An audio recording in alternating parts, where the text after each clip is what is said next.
11:52 at night, and 25 of the prettiest women in the city were voting on whether I got to live. Want to guess how it went? My name is Ray Mercer. A week and a half before that I was the night stock boy at Northgate Mall. I wore a plastic name tag. I mopped the smoothie place. Then the sirens quit, the storm shutters dropped, and the fire doors locked from the outside. Every floor dark. No signal. 26 people sealed in, and I had the worst hair of anybody there. The rest of them were the finalists of the Miss Northgate pageant. They had been in the atrium since breakfast, walking a taped line under a lighting rig. Sashes, clipboards, and a stage manager who went out to the parking deck and never came back. Camille Voss took the food on the second day. She had run the charity gala, she had run the drama club, and after that she ran us. One shelf a day, opened where everybody could see, counted out loud. It was a good rule. Good rules need shelves. On the 9th day we opened the last one and found paper towels and a display of birthday candles. So Camille called a vote, and she never once used the word. She stood under the dead escalator with her hands folded. We have to reduce the room. Tasha counted the hands, because Tasha counts everything. Years of calling numbers at a gym will do that to a person. She read the total out twice, like the second time might land softer. 19. June kept her hand inside her sleeve. She was the only person in that building who had ever wanted my name, and the count was the count with her or without her. I understood the math. I was the clean part of it. Those women had first aid, languages I could not name, a nurse's daughter, and a girl from robotics club who could weld. I could face a shelf. They walked me down to the loading dock. Camille carried the flashlight herself. Fenella and Ruth off the field hockey team carried me, and they were polite about it. You could hear them through the roll door. No moaning. Nobody warns you about that part. Just shoes. Hundreds of shoes on wet concrete, and none of them in a hurry. Camille handed me a canvas bag. A couple of protein bars and a folded mall map. 3 minutes. Then the door goes up, and you should be somewhere else. I promised her food. Camille wanted to know how. Standing in that cold dock with my name tag still clipped on, I had nothing that did not sound like begging. Then the lights came on behind us. Every floor at once, the way a store wakes up in the morning. Aisle 4. My aisle. I had walked it that afternoon, dragging my hand along the empty racks like an idiot who missed his job. It was full. Cereal to the ceiling. Rice, oil, coffee, the good chocolate nobody's mother would buy. A week and a half of nothing, put back in the time it took Camille to stop talking. Who restocks a grocery store during the end of the world? Something ticked behind my eyes and handed me a line I did not ask for. Midnight. Everything you touched today, back where it started. No charge. Camille looked at the aisle. Then at me. I watched a very smart woman do arithmetic she hated. And over my shoulder the roll door was already climbing. 3 minutes was up. Camille had set that clock herself. Tasha screamed and lunged for the button. June got there first, and she did not look at Camille when she pulled me back inside. 25 of them. One of me. And a building that reloads at midnight. The useless one was the whole supply chain. Nobody slept. You would think a full aisle fixes a room. A full aisle makes a room dangerous, because suddenly there is something worth owning. Camille had her answer before I had a sentence. She stood on the second step of the escalator, which is where she stood when she wanted height without looking like she wanted height. Ray stays. Ray stays under conditions, and we put them out loud now so nobody invents a new one later. First, he does not walk this building alone. Second, every shelf he touches gets touched in front of a witness with a name. Third, Tasha keeps the list, and the list is the only truth in here. She was protecting nobody from me. She was making the miracle hers. A wonder with a schedule belongs to whoever keeps the schedule. I agreed before she finished. I had been on the wrong side of that door long enough to have worn a sash if she wanted to know. Then a woman near the fountain asked the question that actually mattered, and it was not one of the conditions. What happens if he stops? Her name was Bex. She had a cracked phone she still charged off a dead outlet out of habit. She was the only one in the room looking at the doors instead of the food. Camille did not answer her. Camille said we would discuss it in the morning, which is what people say when the answer is bad. June walked me up to the mattress display and handed me a bottle of water. She had a smear of somebody's stage makeup on her jaw from the first morning. You could have run. When the door was open. You just stood there. Where would I go? Everything I know how to do is in this building. She thought about that longer than the joke deserved. Then she handed me the thing that kept me up all night. So does everything they need. That is not the same as being safe. I slept badly on a display bed with the price tag still hanging off it, and I woke with a plan that was mostly a list. Here is what I knew by breakfast. The rule did not care about me, cared about the building, and about what my hands had been on since the sun came up. Here is what I did not know, and it cost us later. The rule did not care why I touched something. The next morning Tasha met me at the bottom of the escalator with a clipboard she had taken off the pageant table. She had already ruled it into columns. She held it up so I could see the ruled columns. Aisle, item, witness, time. If you touch it and I do not write it, it did not happen. Do you understand what I am saying to you? I understood. Tasha and I would not be friends, and she would be the most useful person in the building for the next month. We started in the grocery anchor. I walked with my palm out like a man feeling for a wall in the dark. Marisol followed me with a broom handle in case anything moved. Every rack. Every end cap. The bread wall, the cooler doors, the pallet of rice nobody had been able to open. It took most of the morning, and my shoulder was on fire from holding my arm up. Marisol talked the whole way, which I learned later was how she handled fear. She had been the only finalist who came to the pageant in work boots, because she drove herself and her car had a manual choke. Then the pharmacy, which mattered more. Bandages, saline, the shelf behind the counter where the cough syrup lived, the whole cabinet of things Priya had been rationing by the capful. Priya got the pharmacy and a rule she wrote herself, and she read it back to me twice before she let me past the counter. Whose hands, Ray, and for how long? Priya is the nurse's daughter, and she had been running our medical room out of a stroller she stole from the baby department. She did not want me touching her supplies. Priya put her palm flat on the counter. If it comes back sealed, then everything I have opened today comes back sealed too. Put that part out loud, Ray. All of it. I gave it to her. Everything comes back. Full jar, closed box, unbroken seal. Good. Now finish it. What does it never put back? I did not have the other half yet. That is the thing about a rule you got for free. You learn the second half of it standing over somebody. We ate late, because Camille wanted everyone watching when the clock went. She put them all in a ring around the food court with the emergency lanterns in the middle. At midnight the lights came up like a store opening. Odette, who is the welder from Robotics Club, laughed so hard she had to sit on the floor. Let me put down what that first banquet actually was, because the story got taller every time somebody retold it that week. It was the orchard, which is what the sign over the food court said. For dead counters and a fountain with no water in it. What made it a banquet was that nobody was measuring. Marisol found the oven at Not in Salt still had gas. Odette cut the lock off the grinder at the bean post with a cutting wheel and a car battery. Nadia made cinnamon rolls out of a bag mix in pure spite, and they were terrible, and we ate all of them. Camille had them sit by pageant number, which is Camille exactly. Then she stood up with a paper cup and thanked me by name in front of the room, and the room clapped. I had been in that building longer than any of them and nobody had ever clapped for me.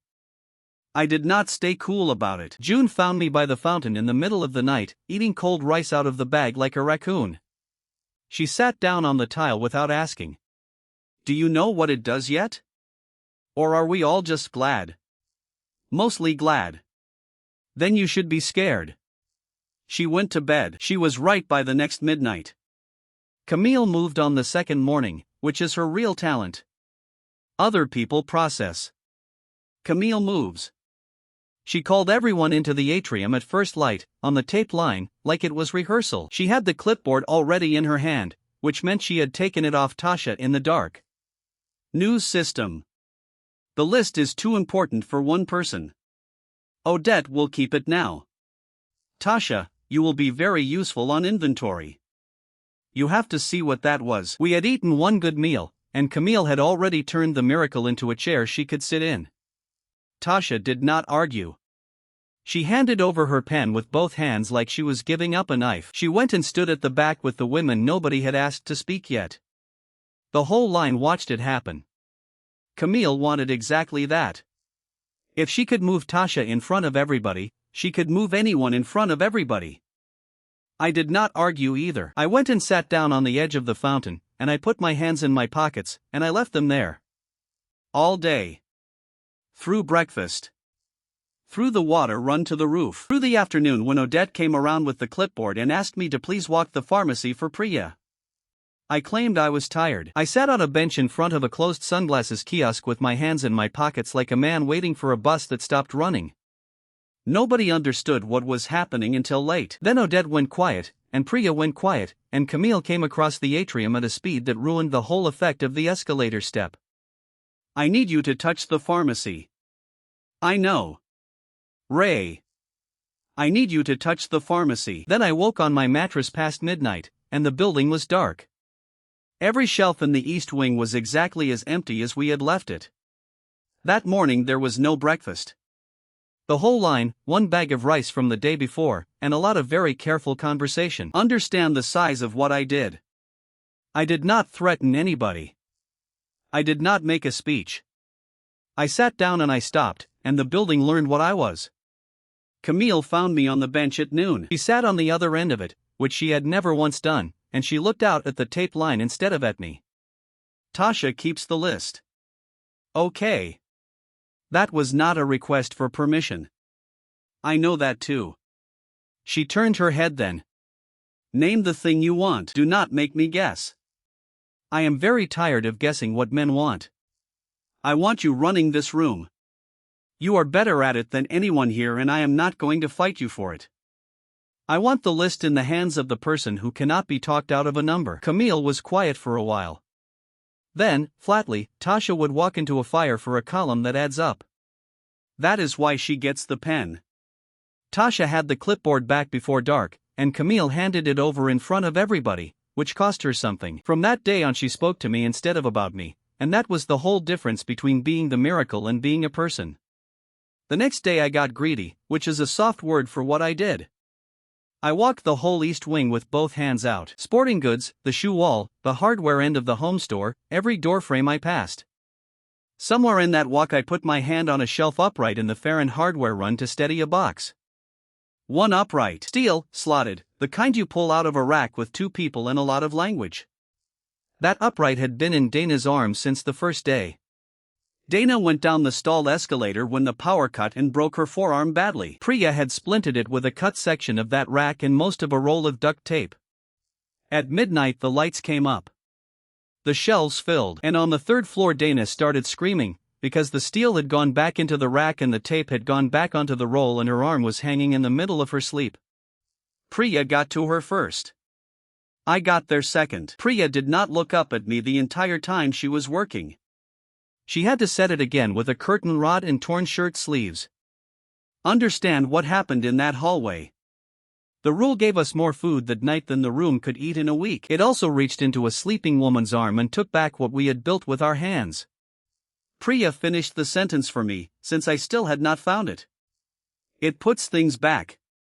It does not put people back. Your rule does not know we are here. Dana said the other thing, later, through her teeth, and it was worse because she was not angry. So I am the only thing in here that stays broken. That is the sentence the whole building lived under from then on, and no amount of chocolate on a shelf ever paid it off. Tasha started the map that same night, because Tasha does arithmetic instead of feelings. She got Odette to pull a floor plan out of the fire panel by the north entrance. She laid it on the pageant table with 2 markers. June helped her, and June is the one who made it useful. Tasha wanted a list. June wanted a picture, because a list of 200 items tells you nothing and a red wall tells you everything. They worked it backward out of me. Where did you sleep? Where did you eat? What did you lean on when you were tired? Which handrail do you take without thinking, and which door do you shoulder because the closer is stiff? It took the two of them a day and a half, and that document shamed me worse than the vote had. Every aisle I had walked, every rail I had leaned on, the bench by the sunglasses kiosk, the fountain lip, the roof hatch handle, the dock door, which I had been thrown against by two field hockey players. When they pinned it up in the atrium, the whole east side of the building was red and the west side was almost clean. I had been living in that mall like a man in his own house, and my house was a colander. Camille looked at the red for a long time without saying anything. Then she put the only question that mattered, and I did not have an answer for it yet. If the shelves come back, what happens to everything we build out of the shelves? 2 nights later the building answered her, and it answered loudly. By the second week I was going down at midnight to watch. Not for the food. I wanted to see the edges of the rule, because so far I had only seen the middle of it. Odette had built us a real barricade at the dock. Shelf uprights bolted across the door track, a welded plate over the manual release, and a wall of freezer pallets behind it. She had been proud of that plate. She showed it to people. I stood on the ramp with a lantern a minute before midnight, and I watched all of it come apart. The bolts backed out. The plate she welded lifted off the release and went back to being a strip of shelf trim on a rack upstairs. The uprights unstacked themselves like a hand of cards going back in the box. Then the manual release popped, because on the day the door was installed the manual release was open. That is factory. That is how it ships. The roll door came up a hand's width and stopped, and the first arm came under it flat on the concrete. I ran up a stalled escalator screaming a name I did not remember choosing. We got it down. Marisol and the field hockey girls put their shoulders under it while Odette drove a pry bar through the track. Priya spent the rest of the night sewing a calf belonging to a woman named Yvette Saran shut with fishing line. Enough of them got into the dock corridor to make it a fight. It took until dawn, and we lost the whole loading corridor behind a fire shutter, and Camille never once raised her voice. Here is what I did not say while we did it. Every piece of that barricade came off a rack I had walked with my palm out. Odette welded that plate out of steel I had leaned on. I had loaded that door with my own back on the night they threw me at it. The building did not have a weak point. The building had my fingerprints, and every night at midnight the mall put itself back to the morning it closed, and my fingerprints were the map. I sat on the ramp after and did the arithmetic nobody else in that building could do, because nobody else knew where my hands had been since the shutters dropped. June came down before dawn with instant coffee and sat on the step below me, which put her looking up, which I think she did on purpose. The plate was yours. I kept quiet. Odette welded it off the long rack in hardware. You walked that run on Tuesday with Marisol. Tasha wrote it down. She writes everything down, Ray, that is the whole point of her. I gave her the only thing I had. If they know, they put me out. And if they do not know? June turned the cup in her hands. What do you think they build the next wall out of? That is the sentence that runs everything after it, and a woman in a stained pageant sash handed it to me on a concrete step before dawn. We made a deal on that ramp, the two of us, and we kept it for a long time. She would help me hide the reason. She would not let me hide the risk. I wanted to know why she was helping me at all, since the smart move was to walk upstairs and hand me to Camille and go back to sleep with a clean conscience. June said she had spent 9 days watching people decide who counted, and she had noticed that the deciding never stopped. She did not intend to be standing at the back when the deciding came round again. The system we built out of that conversation was so stupid that it worked. June called it the midnight hold, and by the end everybody in the district called it that. A minute and a half. From half a minute before midnight to a minute after, every door on my list had hands on it. Real hands, on the far side, holding. Not welded. Not barricaded. Held. Because the rule cannot roll back a person leaning on a door. It cannot roll back a chair somebody is sitting in if that chair was not in my column that day. Tasha kept a second list after that, and this one she wrote in a different color. Doors I had touched. That was the shift board, and nobody knew yet that it was going to outlive all of us. Camille wanted to know where the schedule came from. I gave her the truth in the shape of a lie. The building unlatches at midnight. I do not know why. It is doing it, so we hold. She held my eye a while. Camille Voss is not a stupid woman. Whatever she worked out on that ramp, she kept it to herself. Then she took the color-coded list, and she wrote every name in the building onto a shift rotation. She put herself down for the dock, which is the door that had already tried to kill us. Let me put down what the midnight hold was, because it changed what those women were. 10 minutes out they stopped whatever they were doing. Someone hit the lanterns twice. Then they walked to their doors, and they put their backs against them, and they counted it out loud together, and then they went back to dinner. The first night some of them cried. Later that week Nadia brought a deck of cards to her door. By the second week there was a rule that you could not sing at the north entrance, because Delia sang, and Delia was very bad at it. Women who had spent a week being decorative learned that a building stays shut because somebody chooses to stand there. That is not a small thing to learn about yourself. And every night a minute past midnight the shelves filled behind them. They walked back through an aisle of food they had personally kept, and nobody was decorative anymore. The last thing Block 1 gave us was the thing I had not thought to want, and it came out of the ugliest door in the building. I went back down to the dock a few nights later with Marisol and a lantern, put my palm on the inside of that rolled door on purpose, in front of a witness, with Tasha writing. I wanted to know whether the door would come back stronger or weaker. What I got instead was a truck. At midnight the dock did not just reset the latch, it reset the bay. And on the morning the world stopped there had been a delivery truck backed into that bay, half unloaded, with the tail lift down. The truck came back. Not the driver.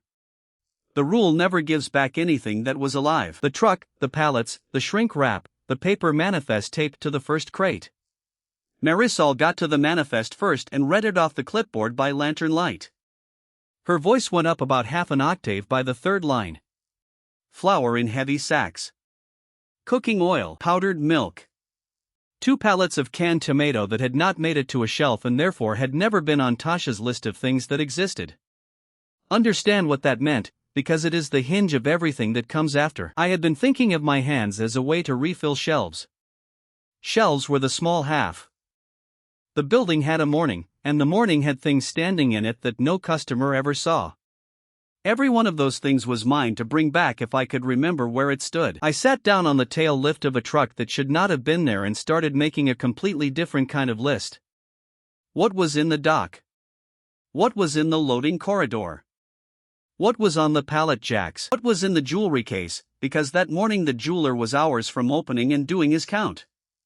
Tasha wrote for an hour and stopped only because the lantern died. Somewhere around the middle of it she looked up at me with an expression I had never seen on her.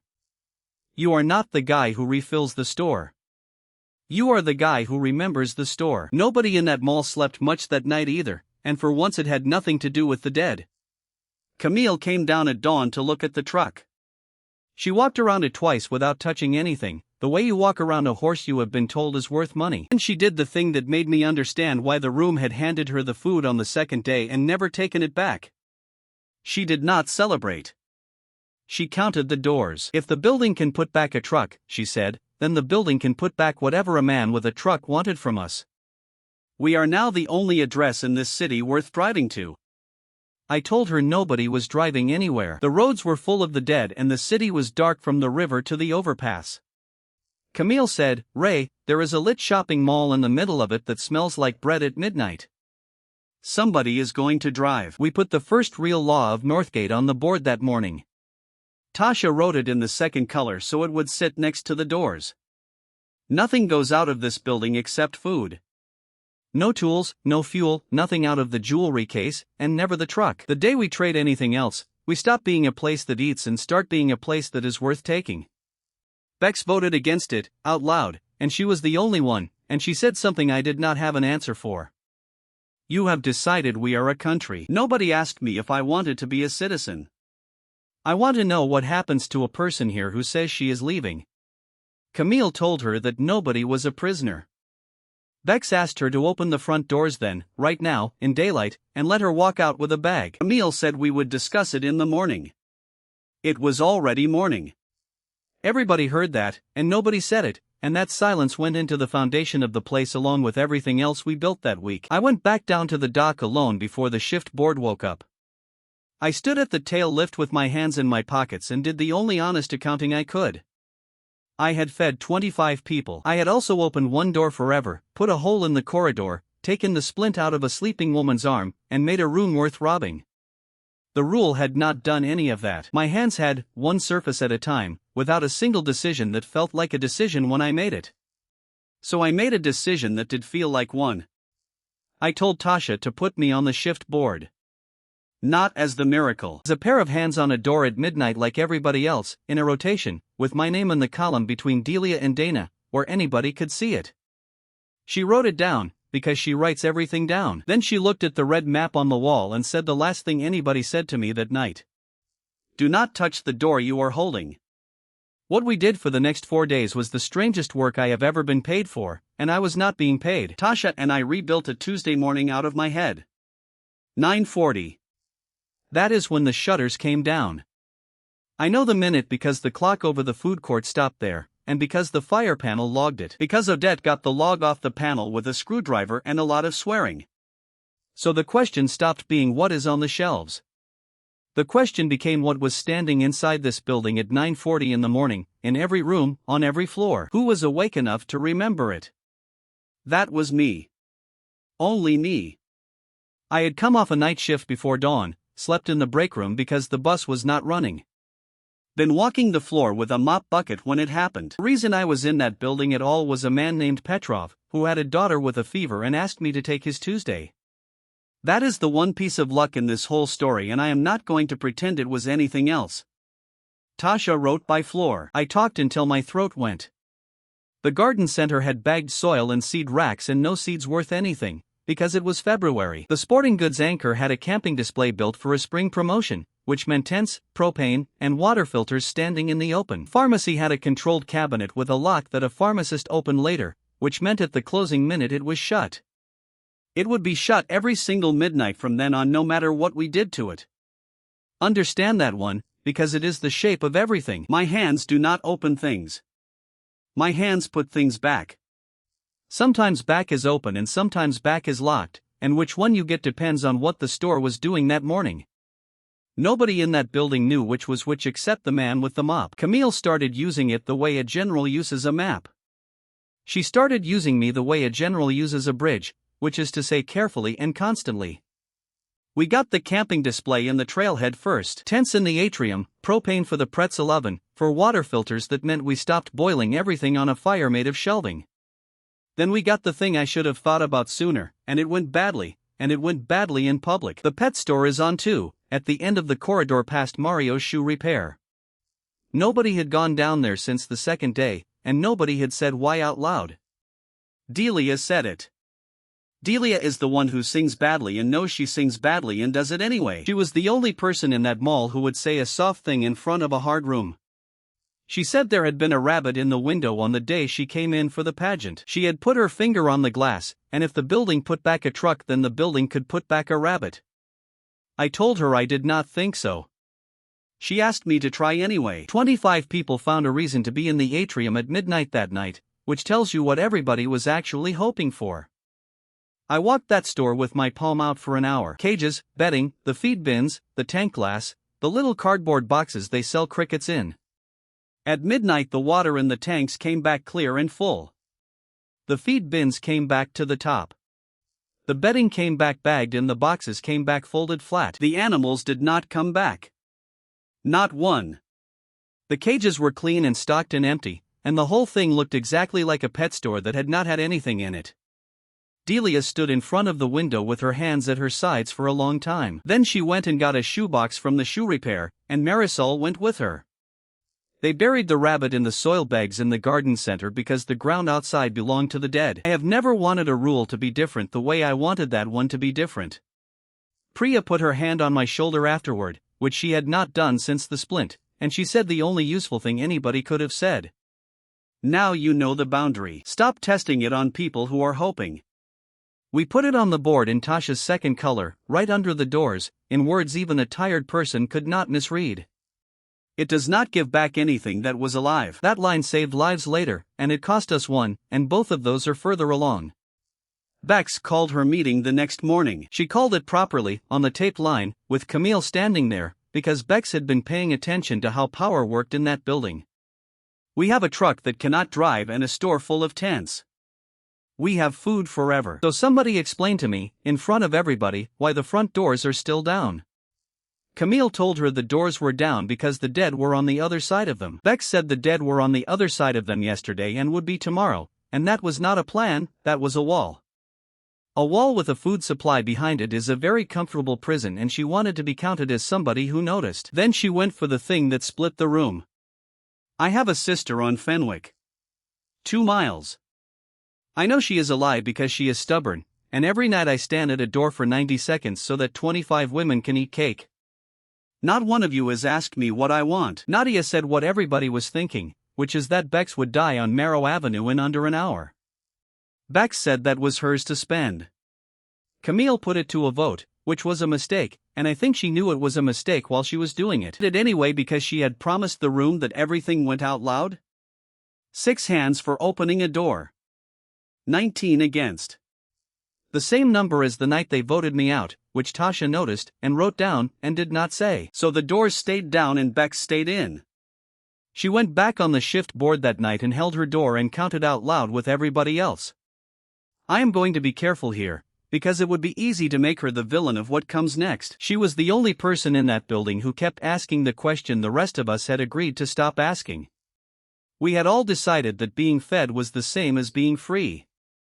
Bex kept standing up and pointing at the difference, and every single time, we voted. Change that made Northgate work was not the truck and it was not the tents.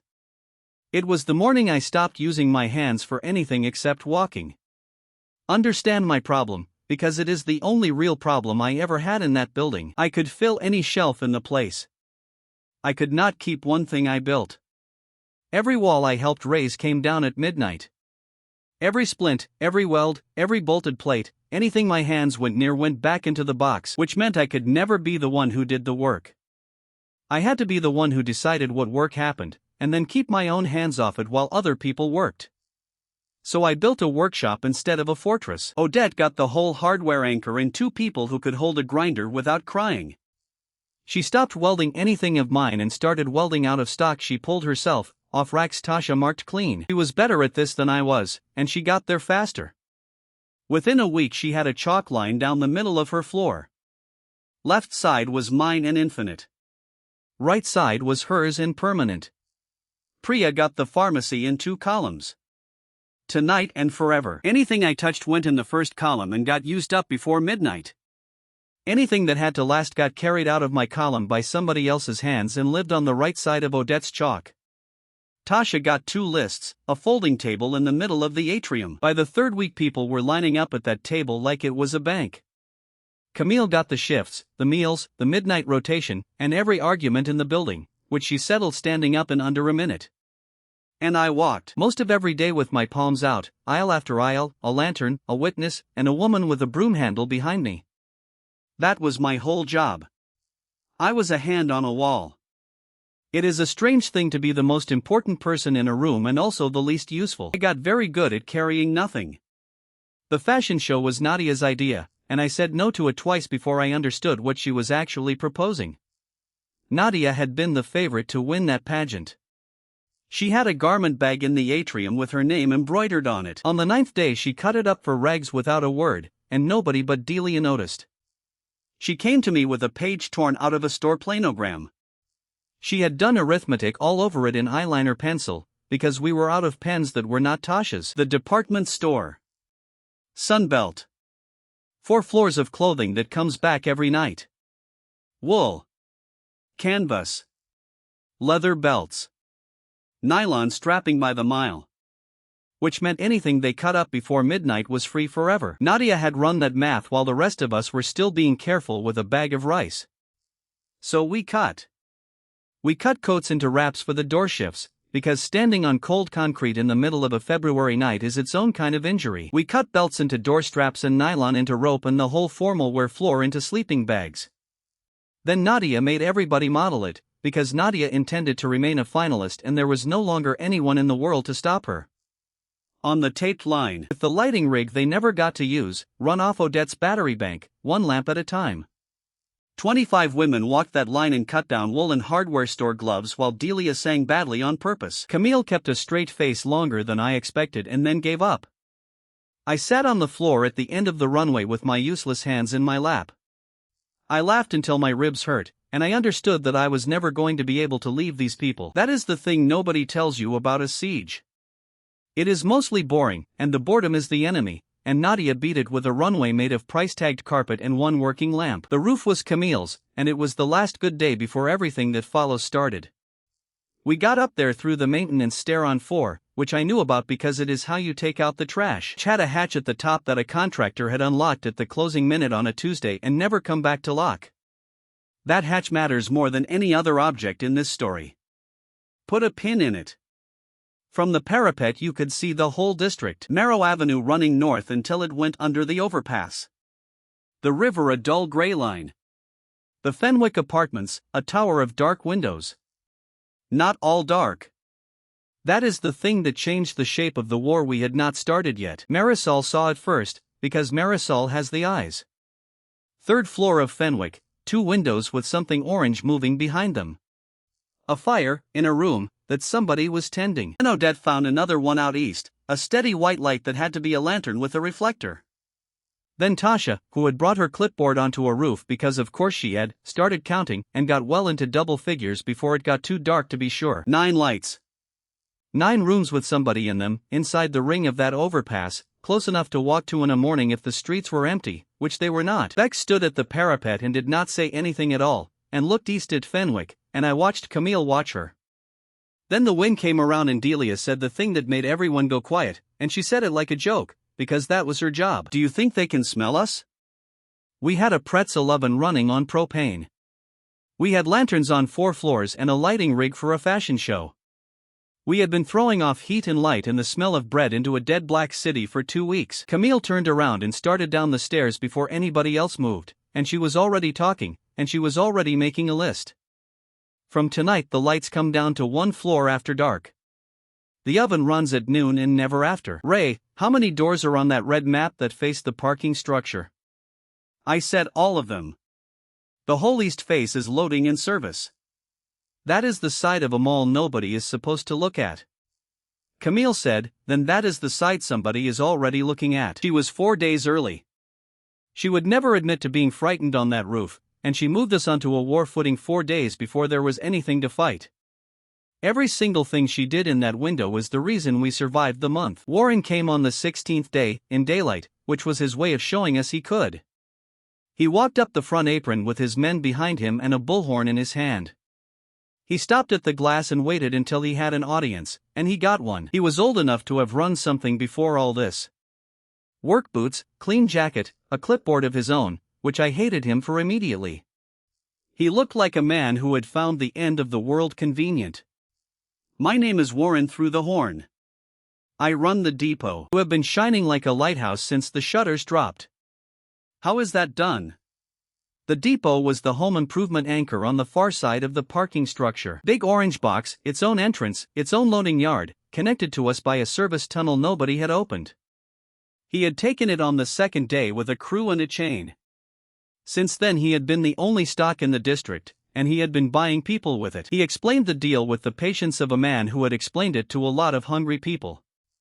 His men would hold our doors. His men would clear our corridors. For that, a share of everything we produced went out through the tunnel to him. Then he made it concrete, because he was good at this. He named the number of people he was feeding. He named the 3 blocks he had cleared. He held up a radio and told us he had 2 more like it and asked whether we had any. Camille wanted it. She had her reasons, and they were good ones. We had 1 welder, 1 nurse's daughter, and a night stock boy, and outside the glass was a man with armed adults and a working truck.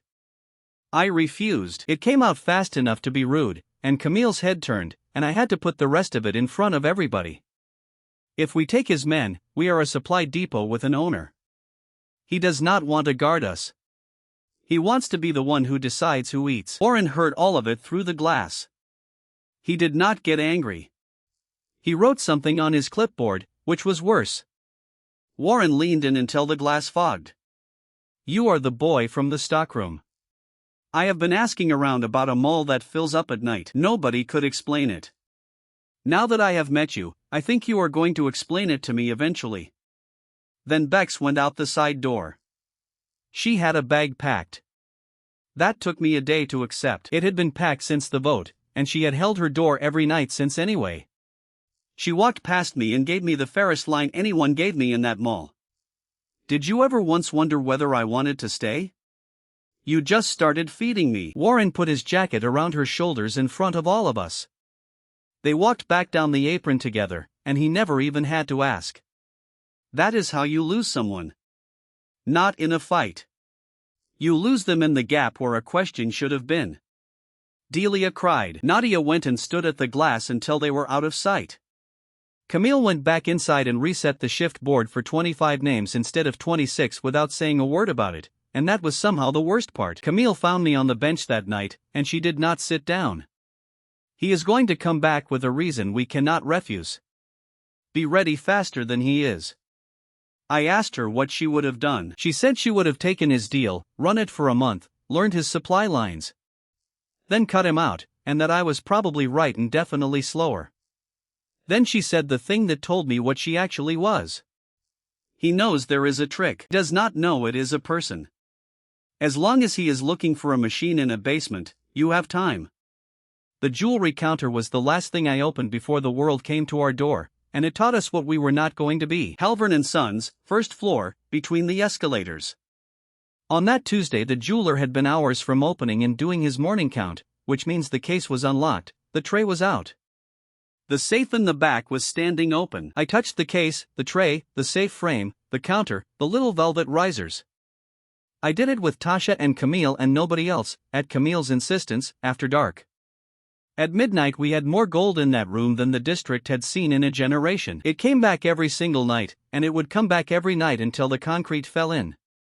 We stood in there with a lantern and looked at it, and I felt the thing I imagine Warren felt every morning when he opened his gate. Camille killed it in about a minute, and it was the smartest thing anybody did that month. Infinite gold is worth nothing. The moment we spend one chain out there, we announce that this building prints money, and every person left alive comes for the press. Tasha said we could use it for trade with the lit windows on Fenwick. Camille said, trade what for what? They have nothing we need. We have food that never ends. The only thing gold does is tell people we can be robbed for something they can carry. So we locked Halvern and Sons, and I never touched that wall again. Sadie put a bolt through the roll grill from the inside and hung the key on the shift board where anybody could see it and nobody would want it. That is the decision I would put in front of anybody who wants to know what Camille Voss was. She was handed a treasury and she refused to have one, out loud, in front of witnesses, on the grounds that a treasury is a target with a receipt. We had food forever, a workshop, a runway, a roof watch, and one law. And on the 19th day a stranger came up the apron alone, put his hands flat on the glass so we could see they were empty, and asked if it was true. His name was Grady. He had walked in from the river. Somebody on Marrow Avenue had told him there was a mall where the food never ran out, and he wanted to know whether he should keep walking. We argued about Grady for 2 hours with a man standing outside in the cold the whole time, which tells you everything about how ready we were. Camille would not open a door. Priya would not let him stand there. Tasha wanted a rule before we made an exception, because Tasha understood that the first exception is the rule.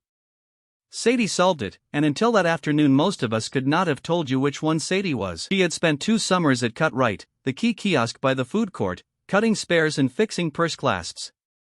She had the only skill in that building that nobody had thought to ask about.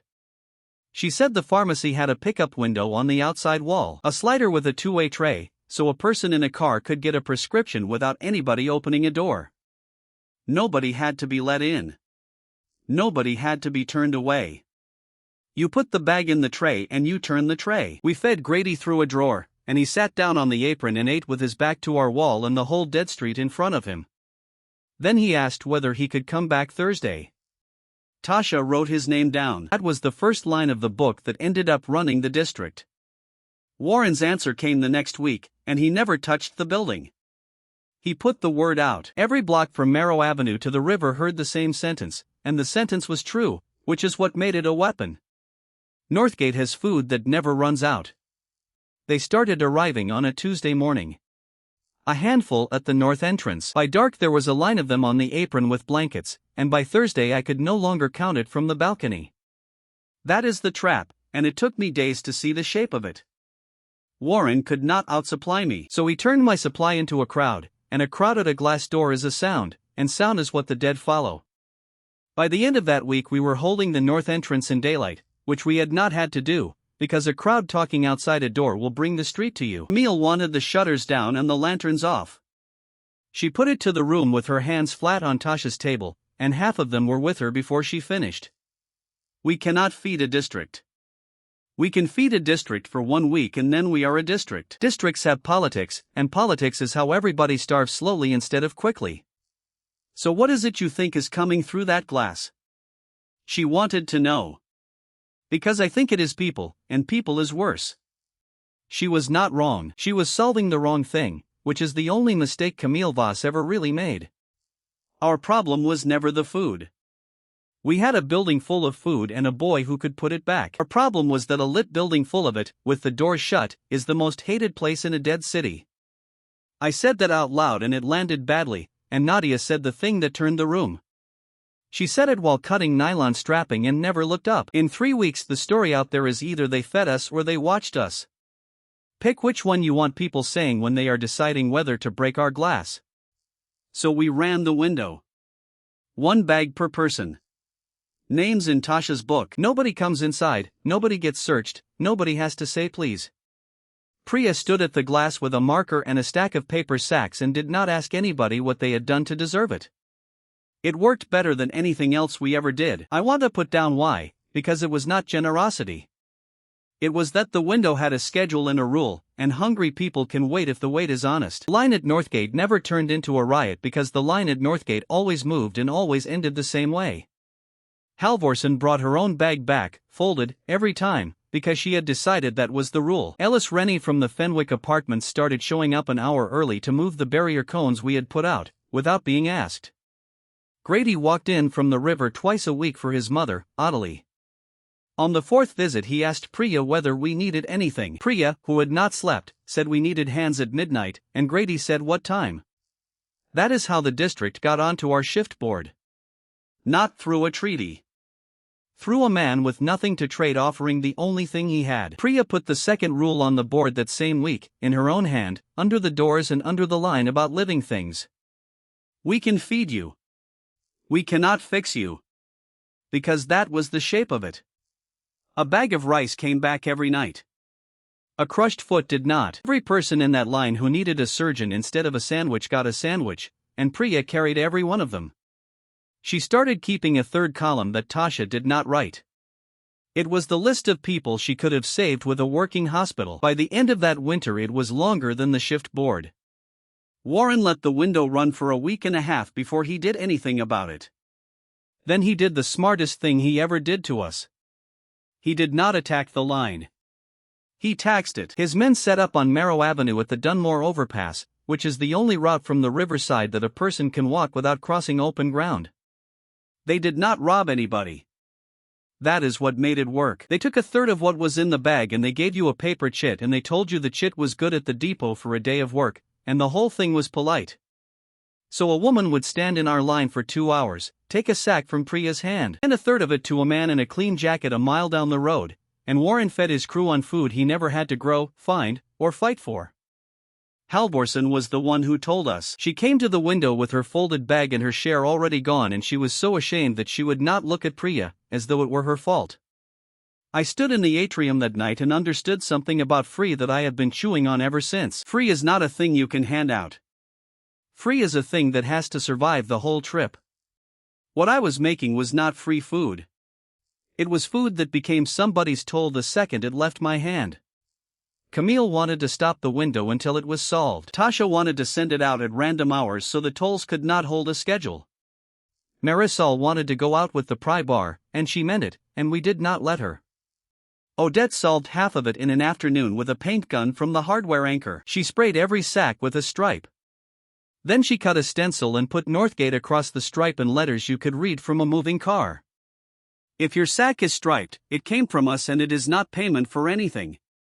That did not stop Warren from taking a third. What it did was make every person on Marrow Avenue watch a man in a clean jacket take food out of a bag with our name on it, in daylight, from somebody who had walked 2 miles for it. The second half was mine, and it is the first genuinely good move I made in that building. I moved the window. Not the tray. The tray does not move. I moved when it opened and who it opened for, and I put it in Tasha's book so it was a rule and not a favor. Morning window was general. Anybody, one bag, no questions. Evening window was for names in the book who had stood a midnight shift, and the evening bag was double. The evening bag did not have to cross the overpass, because if you had stood a shift you slept in the atrium. Understand what that did. Warren could tax a walk. He could not tax a night's work inside our building. And a person who is going to lose a third of a bag at the underpass will do a lot of arithmetic about whether to walk home at all. By the end of that week there were outsiders sleeping on the ground floor of Northgate. Every one of them had held a door at midnight, and Camille had put every one of them on the board in her own handwriting. Warren's toll was still standing on Merrow Avenue. There was just nobody walking under it anymore. The two-column system failed for the first time that same week, and it cost a woman named Yvette 4 fingers on her left hand. Priya's rule was clean on the board. Tonight and forever. Anything I touched was tonight. Anything that had to last got pulled by other hands and lived on the right side of Odette's chalk line. The failure was not the rule. It was the tiredness. Yvette took a coil of nylon rope off the left side of the chalk at 4 in the afternoon because it was 3 steps closer than the right side. She rigged a lowering line off the mezzanine with it to move crates. She used it all evening and it held beautifully, and she left it rigged overnight because she was going to need it in the morning. She told nobody, because it was rope, and who tells anybody about rope? At midnight the rope went back onto a hook in the sporting goods anchor with the label facing out. The crate it was holding went down 18 feet onto the tile, and Yvette had her hand in the loop. Priya took the fingers off in the medical room with Dana holding the lantern. There was morphine in the pharmacy, plenty of it, an infinite amount of it, and it came back sealed every night. It did not make the hand grow back. Nobody blamed Yvette. Camille did not even hold a meeting about it. She put a strip of red tape down the middle of Odette's chalk line, on the floor, so you could feel the difference through your boots in the dark. But I sat in the atrium afterward and did the honest arithmetic again, and it came out the way it always came out. Nothing in that building had hurt anybody. My hands had. 2 women had lost pieces of themselves to a gift, and both times the gift had worked exactly as advertised. The pickup window opened by itself on the 9th day of the evening rota. It opened because of something I did before any of us knew there was a rule at all. I had walked that whole outside wall on the first morning with my palm out. The brick, the downspout, the frame, the tray. I was refilling a pharmacy. I never once thought of a drawer as a door. At Northgate the pharmacy pickup window is a slider with a 2-way tray. It is delivered from the factory open, because that is how you install the glass. It was not on Tasha's colored list. Nobody had missed it. It had simply never occurred to a single person in that building that the thing we handed sandwiches through was a hole in the wall.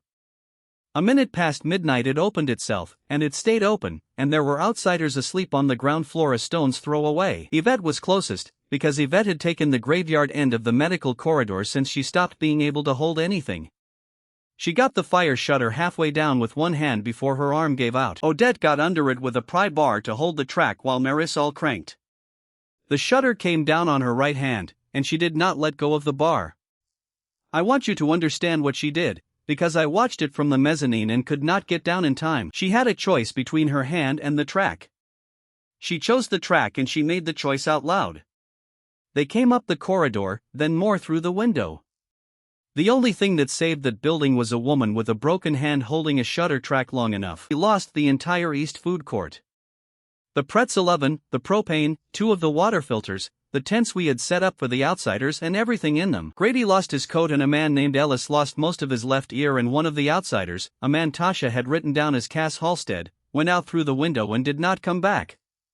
That is the one. Everybody carries a different one, and that is mine. He had held a door for us 3 nights running and I never spoke to him once. In the middle of that night we stood in the atrium and looked at the fire shutter with the pry bar still bent in it. Camille put the question to me in front of everybody, because she had earned the right to. How did they get in, Ray? I could have lied again.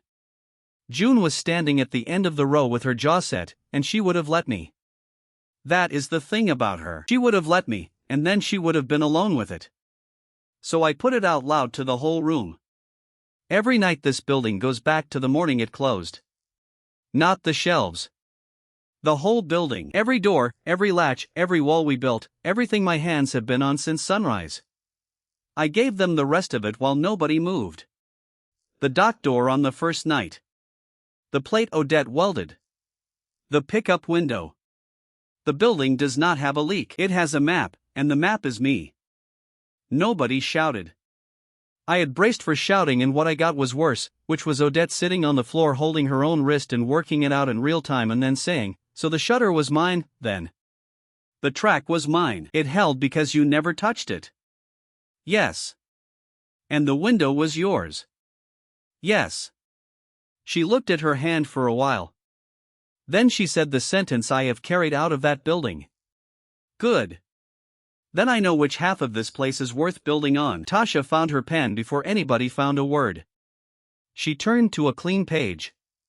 Then we write down every single thing you have ever touched in here, starting with the night they threw you at that door. The whole line stood in the dark and understood at the same moment that the thing keeping them alive was also the thing opening the doors. That both of those were a boy in a name tag with his hands in his pockets. Camille took the lantern off the table. Shift board in 1 hour. Ray, you are on the list of doors now. Not the schedule. The list.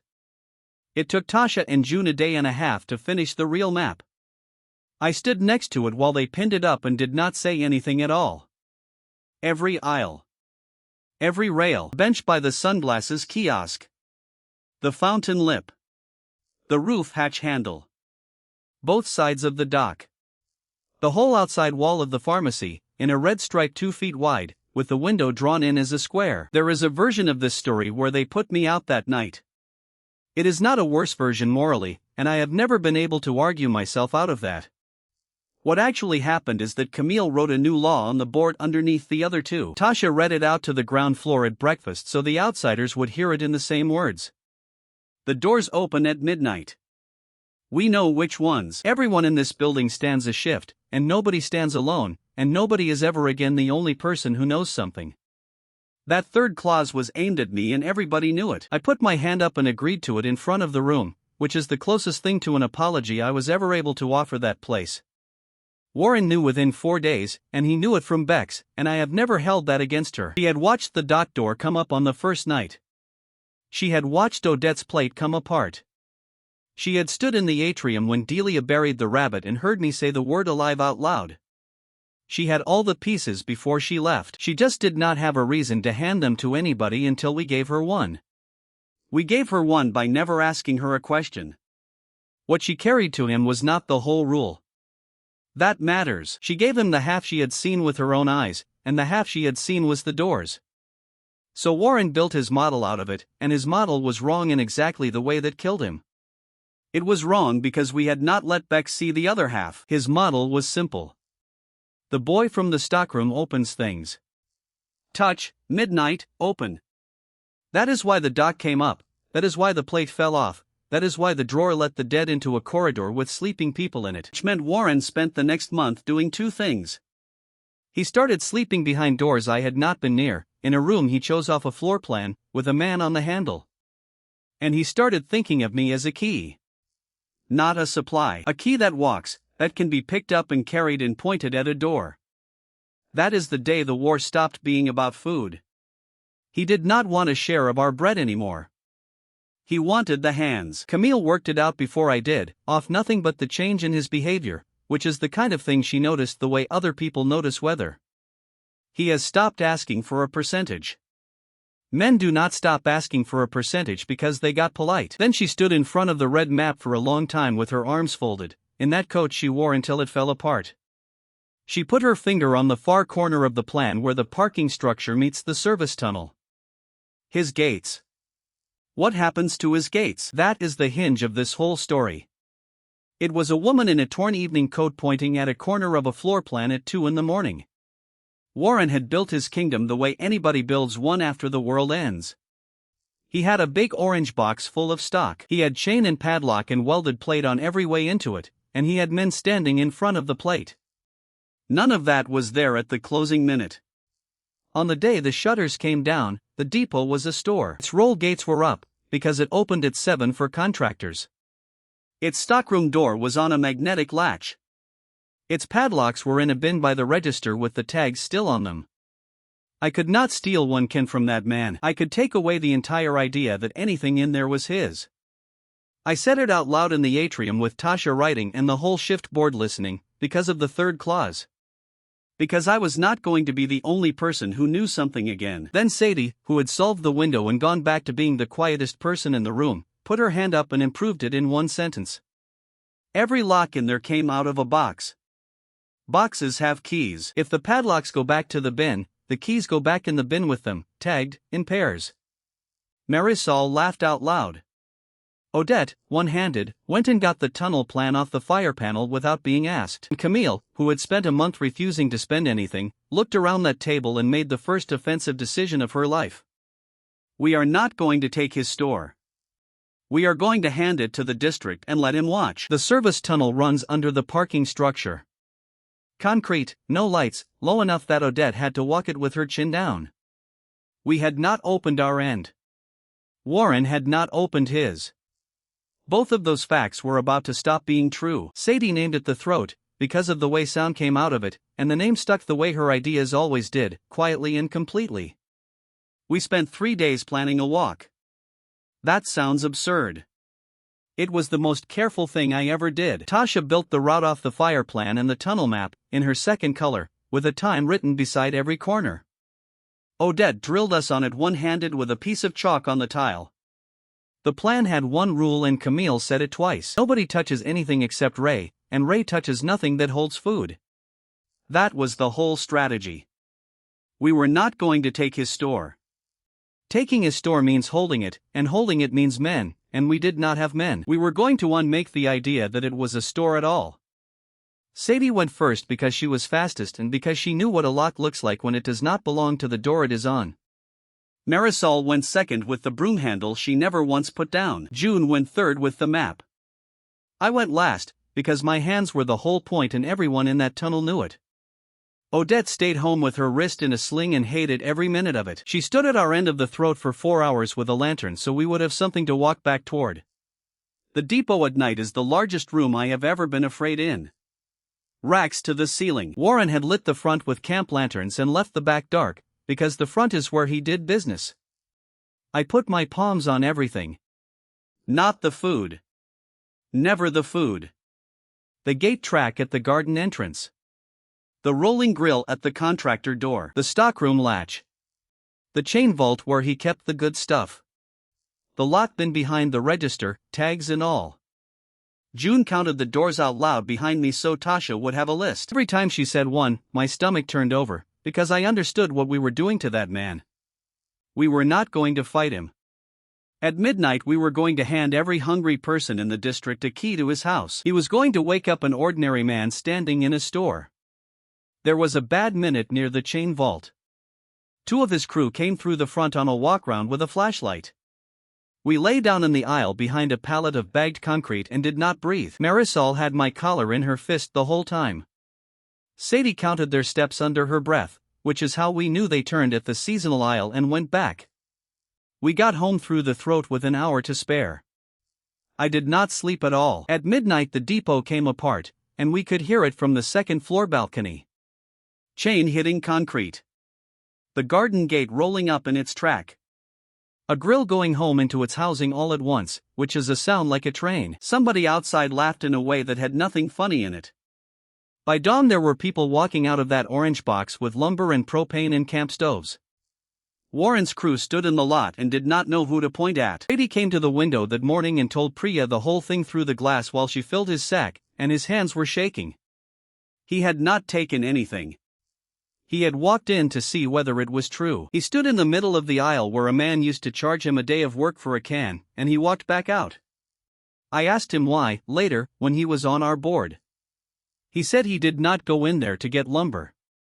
He went in there to look at the shelves without asking. That is what free does. It does not make people rich.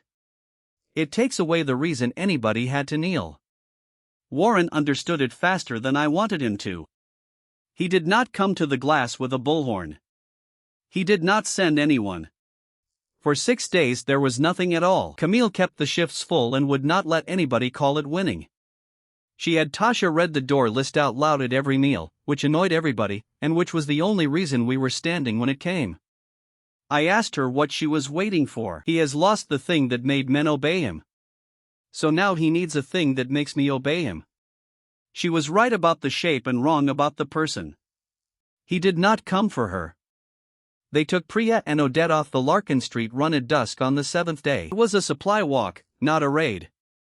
Halvorsen had stopped coming for her sack, and Priya wanted to know why, and Priya was the sort of person who goes and finds out. Marisol came back alone with a split lip and a folded piece of cardboard. She would not hand it to Camille. She walked the whole length of the atrium and put it in my hand in front of everybody.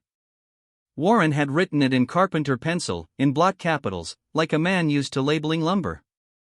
I have the welder and the nurse. Nobody is hurt and nobody has to be. Walk out to the garden entrance alone, put your hands in your pockets, keep them there, and they come home tonight. Underneath, in smaller letters, was the line that told me exactly how much Bex had seen and exactly how much she had not. I know what your hands do. I know it happens at midnight. I know you cannot take it back once you have touched a thing. He thought I was a key. He had built his whole plan on it. He was going to lock me in a room and own the district by owning a pair of hands. The room was looking at me. Everybody in that atrium expected me to look brave. I felt like a boy with a name tag standing under a dead escalator. The only clear thought in my head was that Odette had held a shutter track with a broken hand so these people could keep eating. I got as far as the north corridor. Marisol was in front of me before I got halfway, and she did not touch me, and she did not have to. You do not get to decide that by yourself. That is the law you put your own hand up for. Camille climbed onto the second step. Not to speak. To be seen doing it. We are going to vote. Same as the first night. Everybody in the atrium, everybody on the line, and the ground floor too. Somebody at the back made a sound. June went very still beside me. And then Camille did the thing I will carry out of that building for the rest of my life. She did not count hands. She went down the tape line and she said each name out loud, and she waited.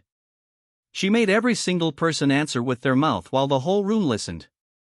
Nadia. Dana. Yvette. Delia. Marisol. Tasha. Sadie. Down the line, name after name, and then out onto the ground floor. Grady.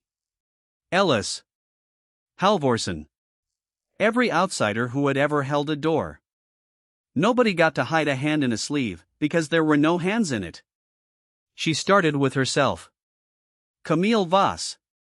He stays. It went down that line and it did not break once. When it got to June, June had been crying for about a minute and she still got the words out clean. Then Camille turned to me and gave me the coldest, kindest thing anybody ever aimed at me. You do not get to trade yourself. You are not yours. You are ours now, and we are going to go get our welder. Here is where I have to explain the price, because everything after this is paid for with it. My touch is not a weapon. My touch is a schedule. If I walked the depot and put my hands on every gate Warren had rebuilt, then at midnight every one of those gates would open. That is the good half. The bad half is that midnight does not sort by intention. Everything I have ever touched in Northgate goes back at the same instant, on the same clock, in the same second. Which meant the night we opened his building, we opened ours. Every red line on Tasha's floor plan at once. The whole east side. Camille looked at that map for a long time with her arms folded, and then she started giving orders like a woman moving furniture. We abandon the east. Tonight, everything we own goes west of the atrium, behind the fire shutters, into the rooms his hands have never been in. We moved a building in a night and a day. Every mattress, every crate, the medical room, Tasha's table, the generator Odette had not let me near. Ellis and Grady carried more of it than anybody, and neither of them had lived in that building a month ago. We stacked our lives in a wing of Northgate that I was forbidden to enter. Then Camille had Sadie chain the door from the inside and hand the keys to somebody who was not me. I stood in the atrium that night and looked at the half of the mall I had made mine and could no longer have. That is what the rule cost in the end. Not hunger. It made me a guest in every room I ever fed. We went through the throat again on a Sunday and it was nothing like the first time. Warren had men in the depot now, awake, with lights and a rota.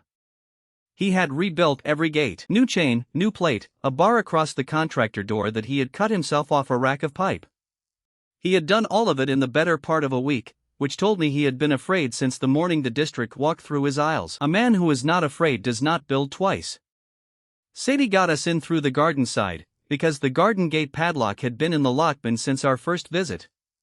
Warren had not once checked whether the padlock he was using was his own. That is the detail I want on the record.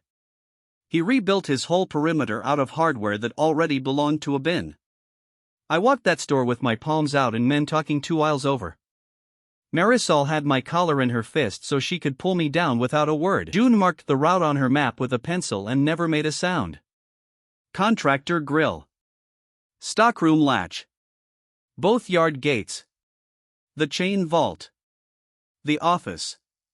The rolling shutter over the front counters, which was the one that mattered, because that is where he slept. We were back in the tunnel with time to spare, and I had opened every door that man had. Every door that we had, and there was no way to have one without the other. Camille had the west wing sealed and every soul in the building behind it by the time the lanterns went down. The east was empty. We had turned off half our own home to swing at him. At midnight the depot opened like a hand, and so did we. The difference between us was that Warren had somewhere to run and the east side of Northgate had nobody in it. The dead had been at that orange box for a month. The yard gates went up all at once, and they went in the way water goes into a cellar. He got his people out in under a minute, which tells you he had planned for a bad night. He took them through the only hole he knew about. They came in through our loading dock. Of course they did. It was the first door I ever touched in Northgate, and it has opened every night since, and it will open every night until the concrete goes. By 1 in the morning Warren had the east wing, the dock, my mattress, the fountain, the bench in front of the sunglasses kiosk, a whole crew who were suddenly indoors and armed and out of a job. By 2 he had the dead in the corridor behind him as well. He spent the rest of that night putting them back out of a building he did not own. We held the fire shutters at the atrium. Held is a generous word for what we did. June took the north shutter with Marisol and Delia, because it was the widest, and because June not once picked an easy door in her life. Something came under it fast. She got the track down and it cost her the length of her forearm. Priya was in the depot. Priya was our whole medical room, and she was on the wrong side of a wall with a man who wrote in carpenter pencil. So Dana, who had a bad arm herself and a stroller full of supplies and no training at all, worked on June at Tasha's table by lantern light while Tasha read her the instructions out of a book, line by line, in the flattest voice she could manage. The rule filled every shelf in Northgate that night. Every jar, every box, every bandage in the pharmacy, sealed and stacked and free. It did not touch her arm. It not once touched a person, from the first night to the last, and anybody who says a system loves you has never watched one work. That was the bottom of the first half of this, and I want to put it down plainly. Our welder and our medic were his. Our best door was a woman who could not close her hand. Half our building was full of a man who had every reason to hate the word free. And every night at midnight, for as long as I lived in that mall, I personally opened both. I sat on the floor outside the medical room until it got light. Camille came and sat down next to me at some point with her coat over her knees. She did not tell me it was going to be fine. When she wakes up she is going to ask you whether it was worth it. I said I did not have an answer. Camille said, then get one. Not for me. She held that door with both hands and she is going to have one hand to hold it with from now on.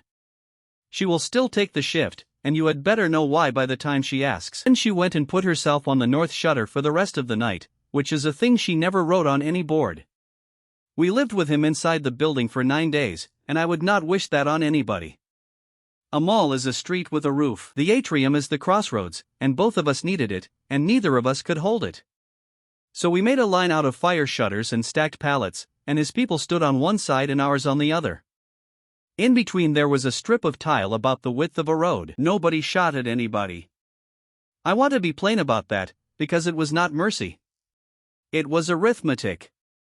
He had crossbows off the sporting goods wall and 3 rifles and not much to put in them. He had a welder with a broken hand and a woman who could throw a bearing further than you would believe. What we both had was the dead, in the East Corridor, every single midnight, and neither side could afford to be busy at midnight. That is the strangest thing that happened in that mall. For those nights, just before midnight, both sides walked away from the line and went to hold their own doors. You could hear his people counting through the shutter. Different rhythm than ours. Delia started singing at the north door on the fourth night, badly, and somebody on his side laughed, and Delia sang louder. Water was the real war. The mains were dead. We had Roof Catchment on our side and he had the fire riser on his, and both of us knew it. He offered a trade on the second day, through Bex, who walked up to the shutter alone and unarmed and stood there while Camille decided whether to talk to her. Water for the hands. That was the offer. He would open the riser if I walked across the tile. Bex did not argue for it. She said it flat, the way you read out a message, and then she said one thing of her own, looking at me and not at Camille. He will not hurt them. What he wants is you in a room with doors brought to you. You should know that is the whole plan, because I am the one who told him it would work. Camille said no. Then she went and put the catchment on rations herself, first person on the list. Drank her cup in front of the ground floor where everybody could see it. On the sixth day Odette got a message out. Warren was letting them write, because Warren was not a monster, he was a man who had run a business and was now running a worse one. It came folded into the water jug that Bex brought back. 2 lines in Odette's blocky left-handed printing, because her right was in a sling. Priya is fine. I am fine. He walks the perimeter at the same time every night and he sleeps behind the front counters at the Sunbelt end. Tasha read it twice and put it in the book, and Camille sat down at that table and did not move for an hour. Then she came and found me on the floor outside the medical room, where I had spent most of those 9 days. She put the question to me that finished the story. Tell me what you know that he does not. Not what you can do. What you know. I sat there and could not think of one thing. I was a stock boy. I mopped a smoothie place. I knew where the pallet jack lived and which fire door stuck in the rain and what the building sounded like at 4 in the morning when the compressors kicked. And then I heard myself say it, and it came out flat, because it did not feel like an answer. I know what this building looks like in the morning. Camille turned her head. The shutters came down at the closing minute. The doors locked, the power tripped, everything froze where it was. That is the morning my rule puts things back to. Not last night. That morning. She waited. She is very good at waiting. Sunbelt was closed. The whole department store. Sunbelt opened at 10. Their grill was still down. It comes out of the ceiling and locks into the floor at both ends, and it is the only thing in this mall a person cannot pry. I watched Camille Boss do arithmetic she loved, for once. He thinks your hands open doors. He thinks my hands open doors. Bex only ever saw them open. Everything from that moment to the end of Warren was built on a single mistake we had never corrected, because we had not been asked to. Understand it clearly, because it is the only clever thing I ever did. My hands do not open. My hands put back. Half the doors in a shopping mall are shut at 20 to 10 in the morning, because half the shops have not opened yet. The only person alive who knew which half was the one who mopped the floor before opening. Nobody slept that day either. Here is what we built, and every piece of it came from something that had already happened to us. Tasha wrote a decoy list, in her own hand, in the 2 colors. She wrote it badly on purpose, which took her 3 drafts because she has principles. Sadie put a bolt through the Sunbelt service door from the inside, so the only ways in or out of that hall were the front grill and the corridor we chose. Odette, one-handed, in a message we never sent, had already told us where he slept. We built the whole thing around it, and I hope she knows that. And I spent an entire day walking the Sunbelt floor with my palms flat on the grill track, on the guide rails, on the 2 floor sockets, out where anybody watching the atrium could see exactly which wall the stock boy could not stay away from. We let Bex see it. That was Camille's idea, and it was ugly, and it worked. We let her get close enough to watch me touch that wall for an hour, and then we let her walk away. Bex took it to him inside an hour. I watched her go and I did not feel clever. I felt like a man who had used a person as a wire. She had told us the truth every single time she opened her mouth, from the first night to the water offer. We paid her back by making her a channel. I have wondered since whether she knew. She was not stupid, and she had been in that atrium when Delia buried a rabbit, and she had heard me say the word alive. But she had a model of me too. Her model was the same as his, because it was the one she had built with her own eyes in the dark on the first night. Warren moved an hour before midnight, and he brought everybody, because a man who thinks a door is about to open for him does not leave anyone behind to miss it. He came down the east corridor with his crew and his lanterns and Odette and Priya walking in front of him. He put the whole party inside Sunbelt to wait for my hands to do their trick. He was not being stupid. Put yourself in his boots. He had watched a dock door come up and a welded plate fall off and a drawer let the dead into a corridor. Everything he had ever seen said that the thing I touched opened at midnight, and the thing I had touched all day was that wall. He thought I was making him a door into our half. He put his people in the doorway to be first through it. Bex was with them. I saw her at the grill line and she looked straight at me. I have no idea what she thought was happening, and I never got to ask her. Then Tasha got on the public address system, which had been dead since the first morning, which Odette had fixed in the second week without telling anybody, because Odette fixed things the way other people breathe. She started naming names. Corbin. Renata. Every name Bex had ever mentioned belonging to one of Warren's crew, in a bored voice, with a location after it, all of them wrong. Grown men with rifles spent a long minute trying to work out who had been counted and who had wandered off. In a dark store full of clothing racks that is a very long time. June went in along the checkout run on her belly with one arm, because a counter run is knee-height and unbroken from the doors to the back of the house, because she had walked that store as a customer since she was small. She got Priya first. Priya got Odette. Odette had a sling and a broken hand and she went out of there so quiet that nobody heard a thing. I was not in Sunbelt. I was in the atrium with my back against the front entrance, holding it. Because the east was open. The dock had gone at midnight every night for a month, and the dead were already in the east corridor behind the fire shutter. The only thing between them and the middle of that building was a pair of glass doors and whoever was standing there. Everyone else was working. Camille had the shutter. Marisol had the corridor. Sadie was on the throat. Dana had the medical room, and June had one arm and a job to finish. So I put my bare hands flat on the push bars.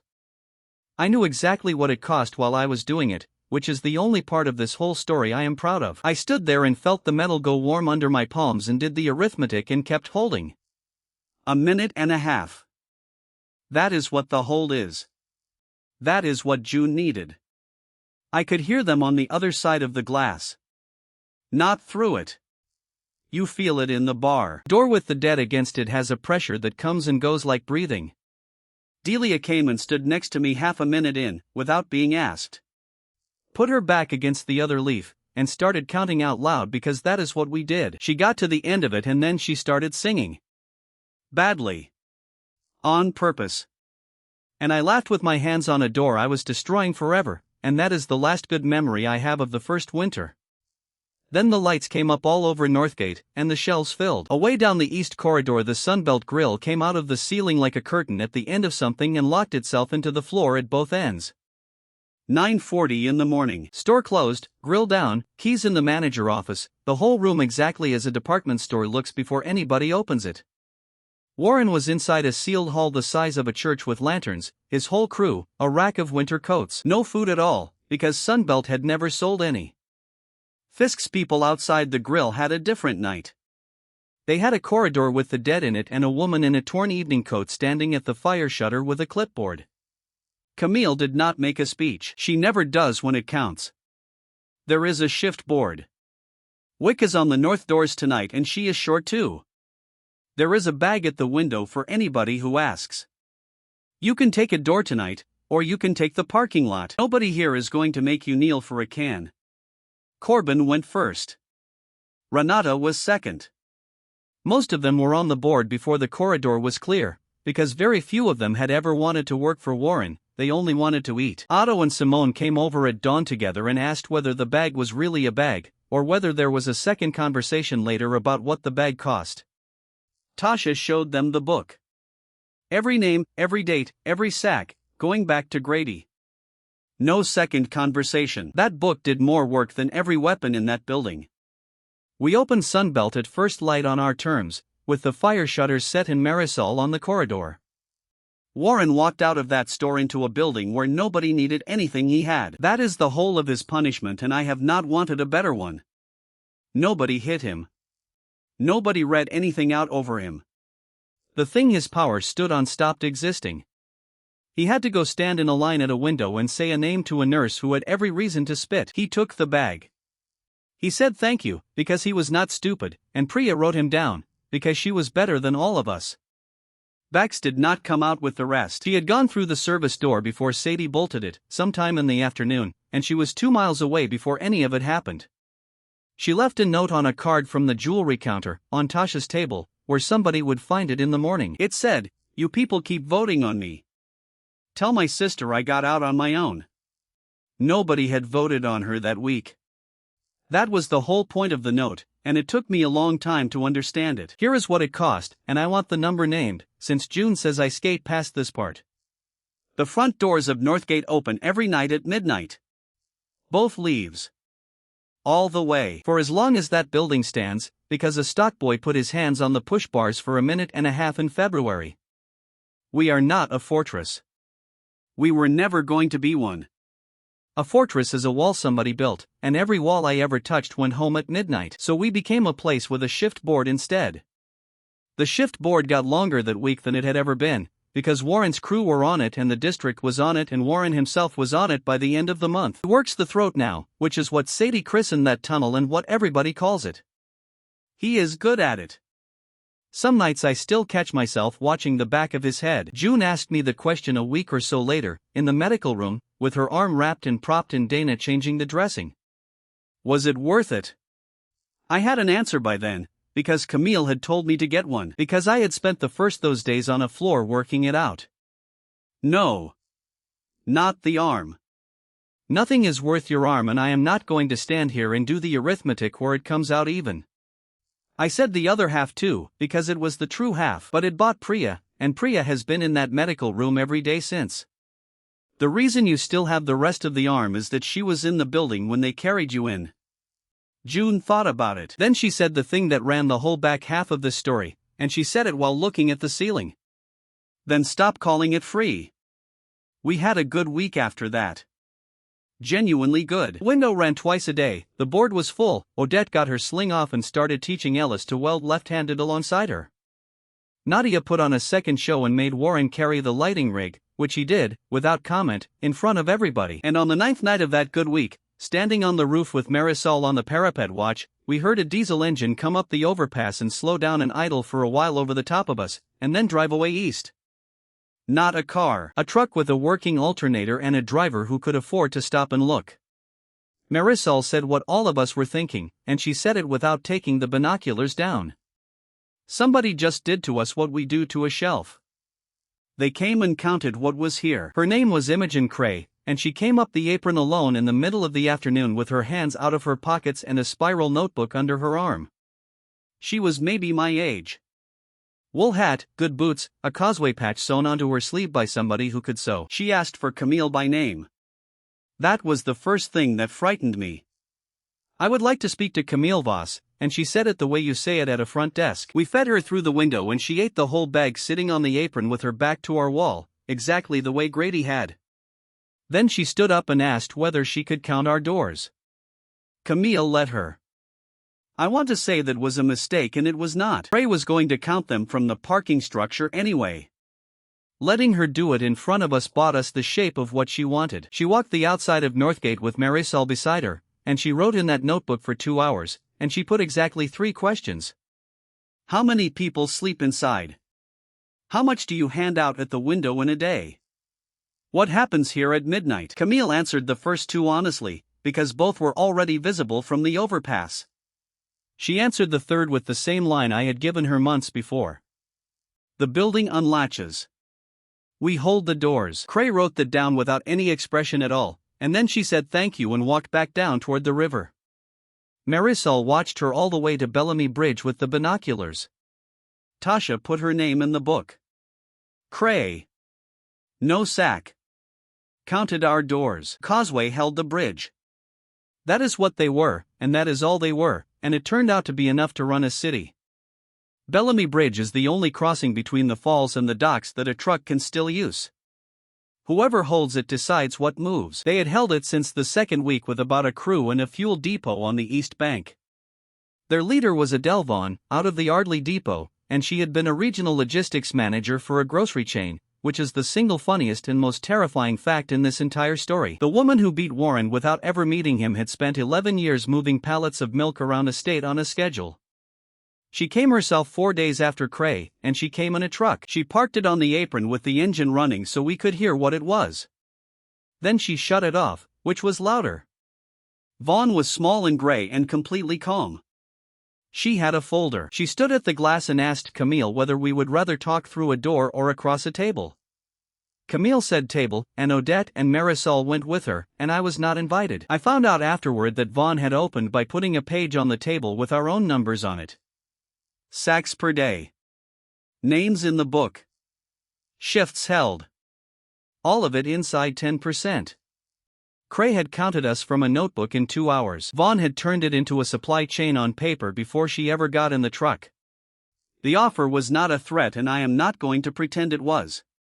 It was the best offer anybody made us in that whole first year. Northgate becomes a node. Causeway trucks run a circuit from Bellamy to Halstead Row to the Fenwick blocks and back. Our sacks go on those trucks instead of on Grady's back. Nobody walks under Warren's old underpass with food in their arms. Nobody freezes in a line. The district gets fed by a fleet instead of by a queue. And in exchange, one thing. The boy comes out with the trucks and puts his hands on warehouses. She named them. The Ardley Cold Store on Halstead. The distribution shed behind Pemberton's, a bonded warehouse on the East Bank that had been full of tinned fish on the morning the world stopped. That nobody had been able to open. Camille came back from that table looking like somebody had hit her, which I had not seen and never saw again. Ray, if it works, we end hunger in this district in a month. Not reduce it. End it. She is not lying and she is not stupid, and she brought the fuel numbers. So we tested it. Of course we tested it. We had to know before anybody said yes or no to anything. I went out the north door in daylight with Marisol and Otto and Simone and a crossbow, a short walk, to the low wall at the edge of the parking apron. There is a line painted on that wall. It marks where the Northgate parcel ends and the city right-of-way begins. I had walked that line pushing a barrow for 2 years and not once looked at it. I put both hands flat on the wall on our side. Then I stepped over and put both hands flat on the same wall on the other side, on a bus shelter, and on a newspaper box, and on a parked hatchback with the door hanging open. Tasha wrote it all down. We went home. We held the doors. At midnight our side of the wall came back clean and the far side stayed exactly as it was. The bus shelter kept its broken panel. The hatchback kept its open door and its dead battery and the rain in the footwell. The rule stops at the property line. It always had. Nobody had ever needed to know, because nobody had ever been able to leave. I stood at the north glass and looked at a bus shelter I could not fix and understood the actual shape of my life. I am not a man with a power. I am a building with a caretaker. Everything I can do, I can only do in here, and the day I walk out of here I am a stock boy with no stock. Camille took it better than I did. She said one sentence and went to bed. Good. Now she cannot take you anywhere, and she has to come to us. Vaughn changed her plan in a day, which is how I learned what we were up against. Warren had spent the better part of a week rebuilding gates. Vaughn read one test result and rewrote her entire strategy over a single night. Cray came back with the new version and delivered it standing up, because she had been told to be quick. If the boy cannot go to the warehouses, we bring the district to the boy. Causeway trucks move people instead of pallets. Halstead Row, the Fenwick blocks, the River families, all of them, here, inside the parcel line. Northgate stops being a mall and becomes a town of 400, and the Causeway supplies the fuel and the security and the schedule. Camille wanted to know what the Causeway got. Cray said, order. She said it without any irony at all, and I believed her, and that was the frightening part. Tasha said the quiet thing at the table afterward, and Tasha does not usually say quiet things. Town has a garrison. A garrison has a payroll. A payroll has an owner. We would be a company store, and Ray would be the company. Camille said no. She said it politely, in writing, on a page Cray carried back to the bridge. Then winter arrived, and for a month and a half the enemy was not Vaughn or Warren or the dead. It was the fact that we could not close our own building. Understand what the cold did to us, because the numbers on that shift board are the whole back half of this story. A minute and a half at a door is nothing in October. In January, on tile, with a wind coming down an open corridor, it is an injury you take on purpose. Halvorsen got frostbite in 2 toes standing the north entrance on a night when the temperature dropped after she had already signed on. Priya took one of them in the medical room. Halvorsen came back the next week. She stood the same door. She brought her own chair. That woman had buried a husband on Larkin Street with a garden fork and she was not going to be beaten by a door. Nadia put the whole department store to work. Cut down wool, canvas, quilted liner out of the furniture floor, and a rota of hot water bottles that Delia ran like a military operation. We still lost shifts. People stopped signing on for the deep hours. Cannot shame a person into standing on cold tile at 2 in the morning, and Camille not once tried. The glove was Dana's idea, which nobody remembers correctly, including Dana. She was carrying a crate through the hardware anchor with work gloves on, and she went past me and said, half joking, "Do not touch anything." I said I was not touching anything, and then I looked at her hands. I had walked that building for 4 months with my palms bare because it had never occurred to me to do anything else. The first night I did it because I was a stock boy running his hand along an empty rack. Everything since had been built on that habit. We tested it properly, because by then we tested everything. Tasha ruled a page. I put a gloved hand on 6 racks in the seasonal aisle and a bare hand on one. Sadie sealed the aisle so nobody could confuse the result. At midnight the 1 bare rack came back full and the 6 gloved racks stayed empty. Understand what that meant, and understand why nobody cheered. It meant I could walk my own building without opening it. It meant the front doors did not have to be a wound forever, because I could hold them in a glove and not add to the map. It also meant that every shelf in Northgate, from that night on, was a decision. Before the glove, the food was weather. It happened. Nobody had to choose, and nobody could be blamed, and nobody had to be asked. After the glove, somebody had to walk into an aisle and take a glove off. That is a person deciding who eats, and once a thing like that exists it never stops existing again. Camille understood it before I finished explaining. She went and got the board and she wrote the 4th law herself, and it is the only one she ever wrote without a vote. The hands worked to the board. Whatever the shifts held last night, that is what gets touched today. Nobody asks Ray for anything directly. Ever. I wanted to know why she was in such a hurry. Because from tonight you are the most valuable person in this district. The only thing standing between you and a very short life is a rule that says you do not decide. Odette welded me a pair of steel-backed gauntlets out of her own scrap, left-handed, badly, because her right was still no good, and I wore them for a year, and I still have them. Vaughn stopped running the far blocks in the 2nd week of January, and she did it without announcing anything, which is how you know it was deliberate. The Causeway trucks kept going to Halstead Row and the East Bank. They stopped going north of the overpass. They stopped going to the Fenwick blocks entirely. Those are the 2,000 people furthest from her bridge and closest to our doors. Cray came up the apron and told us herself, which I thought at the time was decency and now understand was procedure. Vaughn did not hide moves. She made moves you could see and then let you sit with them. Fuel is short, Cray said.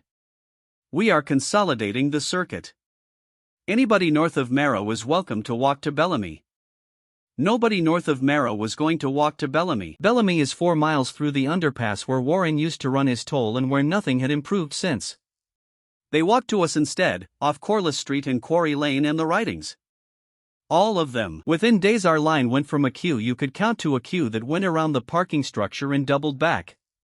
That is the whole move, and it is the cleanest piece of strategy anybody used on us in that year. She did not starve us. She fed us people. Camille stood on the mezzanine and looked down at that line and said the sentence that started the worst 3 months of my life. We cannot hand out enough sacks to fix this. If we try, we will hand out sacks until nobody in this district can do anything except stand in our line. Then she went down and fixed it, and the way she fixed it is the reason there is a district at all now. She took the shift board outside. Not the sacks. The board. She had Odette and Ellis carry Tasha's folding table through the north doors and set it up on the apron in the cold, in front of everybody. Then she stood on a milk crate and read the whole thing out. Every door in Northgate. Every hour. Every name already on it, starting with hers. And then she gave them the line that changed what we were. This board belongs to the district, and not to us. Anybody standing here can put their name on it, and anybody with a name on it eats at the evening window, and the evening bag is double. Then she got down off the crate and let Tasha take names for 6 hours. Teodoro from the Okonjo house on Larkin put his name down and brought his brothers Ola and Bayo. Lorna Quist, who had run the Merrill laundromat, put her name down and then reorganized our entire water rota within a week because she had spent 30 years timing machines. A man called Bram Feltz, who had been in the underpass toll crew and had taken food out of Halvorson's bag with his own hands, put his name down. Halvorson watched him do it and said nothing, and then stood the next shift beside him. That is a harder thing than anything I did in that building. By the end of that month there were more district names on the board than Northgate names. The shift board had stopped being a schedule and become the only functioning institution between the falls and the docks. It also broke something inside our own walls, and we did not see it coming, because we were all looking outward. 2 economies grew up in that building and they grew up in about a fortnight. Anything I had touched was infinite. Rice, oil, coffee, bandages, batteries, rope, coats. It came back every midnight and it was worth nothing, because everybody knew it was coming back. Anything I had never touched was finite, and therefore precious, and there was a lot of it. Odette's right-hand stock behind the red tape. Priya's forever column. The tools. The truck. Anything anybody had made. People started hoarding on the wrong side of that line, and then they started moving things across it. Somebody took 2 coils of good rope off Odette's permanent rack and swapped them for infinite rope off mine, with the labels turned around. It was 3 days before Ellis noticed because the infinite coil frayed under load. It was not stealing for profit. There was no profit. It was a person putting the good rope somewhere they could get at it, because a person who has been hungry stops trusting a rule that says the food will be there tomorrow. Camille did not hunt for who did it. She stood in the atrium and said so out loud, which took nerve. I am not going to look for a thief. We built a room where everything is free and then we asked people to treat some of it as sacred, and then we were surprised. Then she put it to me, in front of everybody, that I should stop touching 6 categories of thing entirely. Rope. Chain. Fasteners. Blades. Batteries. Fuel. We need those to be real. If Ray touches them they are weather, and nobody takes care of weather. That is the first time I ever deliberately made something scarce, and I hated it, and it was correct. Bex came back on the last night of January, in the middle of the north entrance shift, in a causeway coat. She did not go to the window. She walked up to the glass beside the door where Delia and Bram were standing and she called for me by name and she waited in the cold until somebody fetched me. She looked well. That is the thing I noticed and the thing I felt ashamed of noticing. She had a good coat and boots that fit and she had put on weight. My sister is alive. She is at Bellamy. I got her out of Fenwick in a truck in November. I said I was glad, and I meant it entirely. Then she gave me the reason she had walked 4 miles in the dark. Vaughn knows about the morning. She knows the shutters came down at the closing minute and she knows that is what your hands go back to. I wanted to know whether she had told her. Said, I told her everything I saw, the same as I told Warren, because you people have not once given me a reason not to, and she gave me a truck and a sister. And then she gave me the thing that made my hands go cold, and she said it looking at Delia, not at me. She has the fire plan. The full set. Every door in this building with its normal state marked on it, off the city permit office. A woman on her staff who used to inspect malls. Cray came back in February with a list, and the list was the most frightening piece of paper anybody ever handed me. It was not a demand for food. It was not a demand for the truck or the gold or the window. Vaughn did not want anything we had. It was a list of doors. The roof hatch on the maintenance stair. The north entrance leaf on the left, which is propped for deliveries every morning and stands open at the closing minute. The service corridor door behind Pemberton's, which is on a hold-open magnet tied to the fire panel. Underneath, in Vaughn's own handwriting, for words that told me she had understood my life better in a month and a half than I had in 6 months. Touch these. We will pay. Cray put it on the table and explained it as though it were a haulage contract, because to Vaughn it was. The causeway would supply Northgate with fuel, medicine, and 2 of their people trained as paramedics, permanently, on rotation. In exchange, 3 doors in this building would be open every night at midnight, and the causeway would hold them. Camille wanted to know what for. Cray said, so that when the district comes here, it comes through doors we control. That is Vaughn entire. She did not want to break in.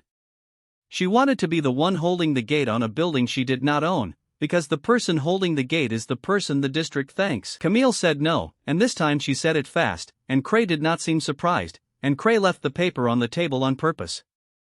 Then Vaughn did the thing we could not answer, and she did it without a single act of violence, and it nearly finished us. She started paying. The causeway put a table on Halstead Row with their flag over it and a man called Reuben Fisk behind it.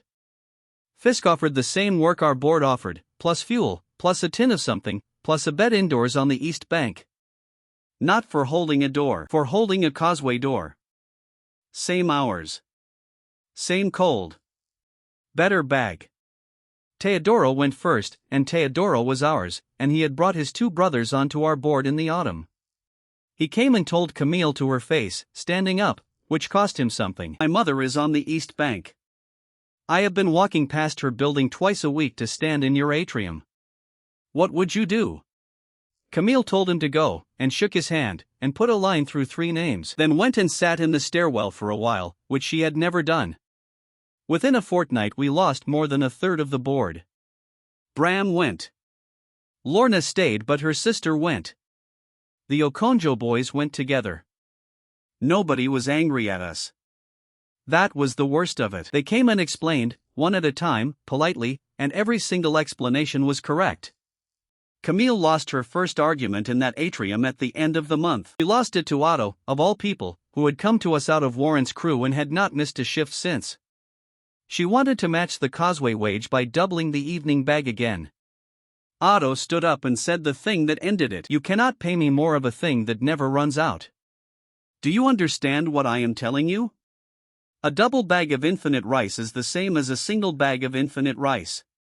Tasha wrote that down. I watched her write it down and I did not understand yet that it was the whole problem, stated plainly, by a man who had been on the wrong side of a shutter 4 months earlier. So I did the stupidest thing I did in that entire year, and I did it out of love, and it nearly killed everybody.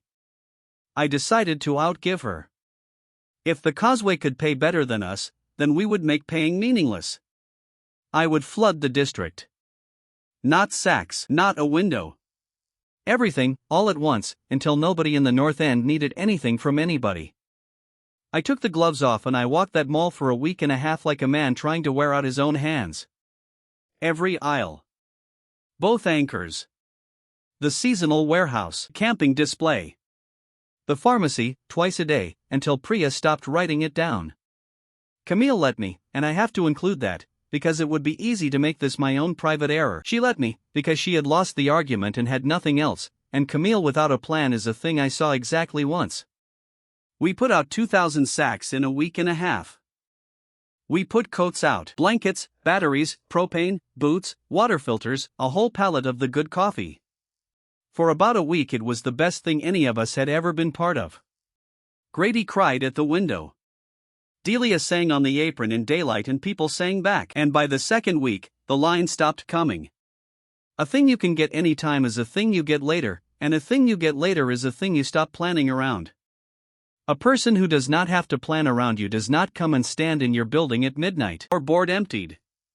Not from anger. From abundance. Why would you stand 90 minutes on cold tile at 2 in the morning for a double bag, when a single bag is free at the window and there are 4 in your kitchen already? Camille saw it 3 days before I did. She stood in front of the board with the marker in her hand and did not write anything. Then she said, without turning around, the thing I had not been able to put down. Ray, you have just made us worthless. Not poor. Worthless. There is nothing left in this building that anybody needs to be here to get. The night it came apart was the 18th of February and the board had 4 names on it. 4. In a building with front doors that open every midnight, a dock that opens every midnight, a pickup window that opens every midnight. A pharmacy wall I had walked with bare hands for a week and a half straight. Camille had the north. Marisol had the front. Delia and Dana had the dock between them, which is a 2-person job that had been a 5-person job in December. Priya was in the medical room with a man from Larkin whose foot had gone bad. June was on the roof with the glass. I was in the atrium with a lantern and a pair of gauntlets and nothing useful to do, because I had spent my usefulness. They came through the front. Of course they came through the front. It is the widest opening in the building and it opens because I held it with my palms for 90 seconds in a February that felt like a long time ago. Marisol held it alone for the first half a minute. I got there for the rest. It was not enough. She went down under the left leaf with her boot wedged in the track. She kept the leaf from swinging wide with her back and her shoulder while I dragged people off her, and by the time Camille got there from the north it was over. Priya worked on her all night. She lost the use of the right arm below the shoulder, permanently, and she lost a lot of blood, and she very nearly lost more than that. Marisol had carried me out to a wall to test a property line. She had held my collar in a dark store so she could pull me down without a word. She had stood in front of me in a corridor and told me I did not get to trade myself. She had put her name on that board every single week since October. On the night it mattered there were 4 names on it because I had made the bag worthless. I sat outside the medical room again, in the same place I had sat for June. I understood with total clarity that I was the most dangerous thing that had ever happened to those people. Not the rule. Me. Every wound in that building traced back to a decision I had made with my hands, usually a generous one. June found me there at about 4 in the morning. She sat down on the floor next to me with her back against the wall, which takes her a while now. She did not say anything for a long time. Then she put a question to me instead of telling me anything, which is how she always got me to move. What did people actually come here for? Not the food. Think about it properly. What were they coming for? I said food.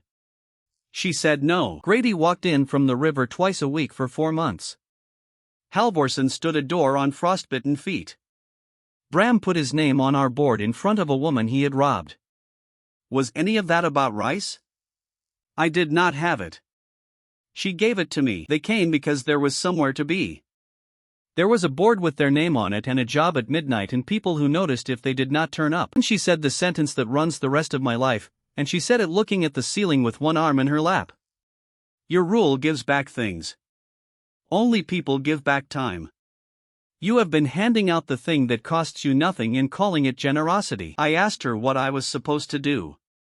Stop feeding people? She said, stop feeding them for free. Start feeding them for something they can be proud of having done. That is not the same as making them pay. I want that distinction on the record, because it is the only piece of wisdom in this entire story and it did not come from me. We rebuilt the whole thing in a fortnight, and it was the last time Camille and I ever properly argued. She was wrong and she admitted it later, in public, which is what she was. I stopped touching. Not everything. Not the pharmacy, ever, because Priya's column is not a bargaining chip. Not water. Not the medical room, not the heat, not the deep winter coats. The food, though, went onto the board. Whatever the shifts held last night, that is what my hands walked today. Tasha ran it as arithmetic, because Tasha runs everything as arithmetic and that is why it worked. A full board is a full building. A thin board is a thin day, not a punishment. A consequence, written up on the wall in the morning where everybody could read it, in 2 colors, with the doors on the left and the aisles on the right. Camille hated it for a week. She said it was rationing dressed up as fairness. She said that the first person to starve under it would be somebody with a sick child who could not stand a shift. So we wrote the exception before we needed it, and Priya wrote it. It is the only clause in that whole system that has not once been argued about. Anybody who cannot stand eats. Anybody who will not stand eats less. Priya decides which one you are, and Priya does not explain herself to anybody. The board filled up in 4 days. Hunger had nothing to do with it. A shift meant something again. Bram came back from the causeway table on Halstead Row and stood the north door and asked Tasha to write it in ink.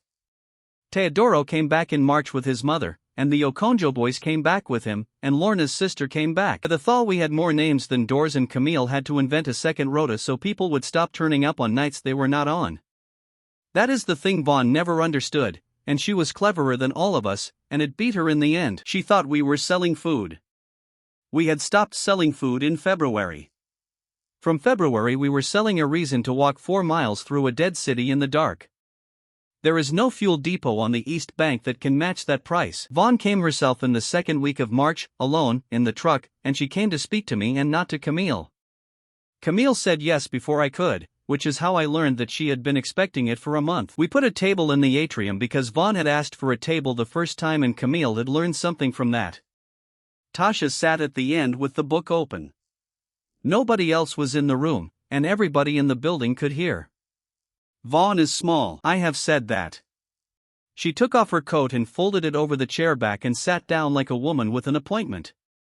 Then she started by conceding, which nobody in my life has ever done, and it took the legs out from under me in about 4 seconds. The board works. I tried to buy it and it came back to you. I would like to know how you did it, because I have been running supply for a working lifetime and I have never seen labor walk back to the lower wage. I told her the truth, because there was no version of lying to that woman that ended well.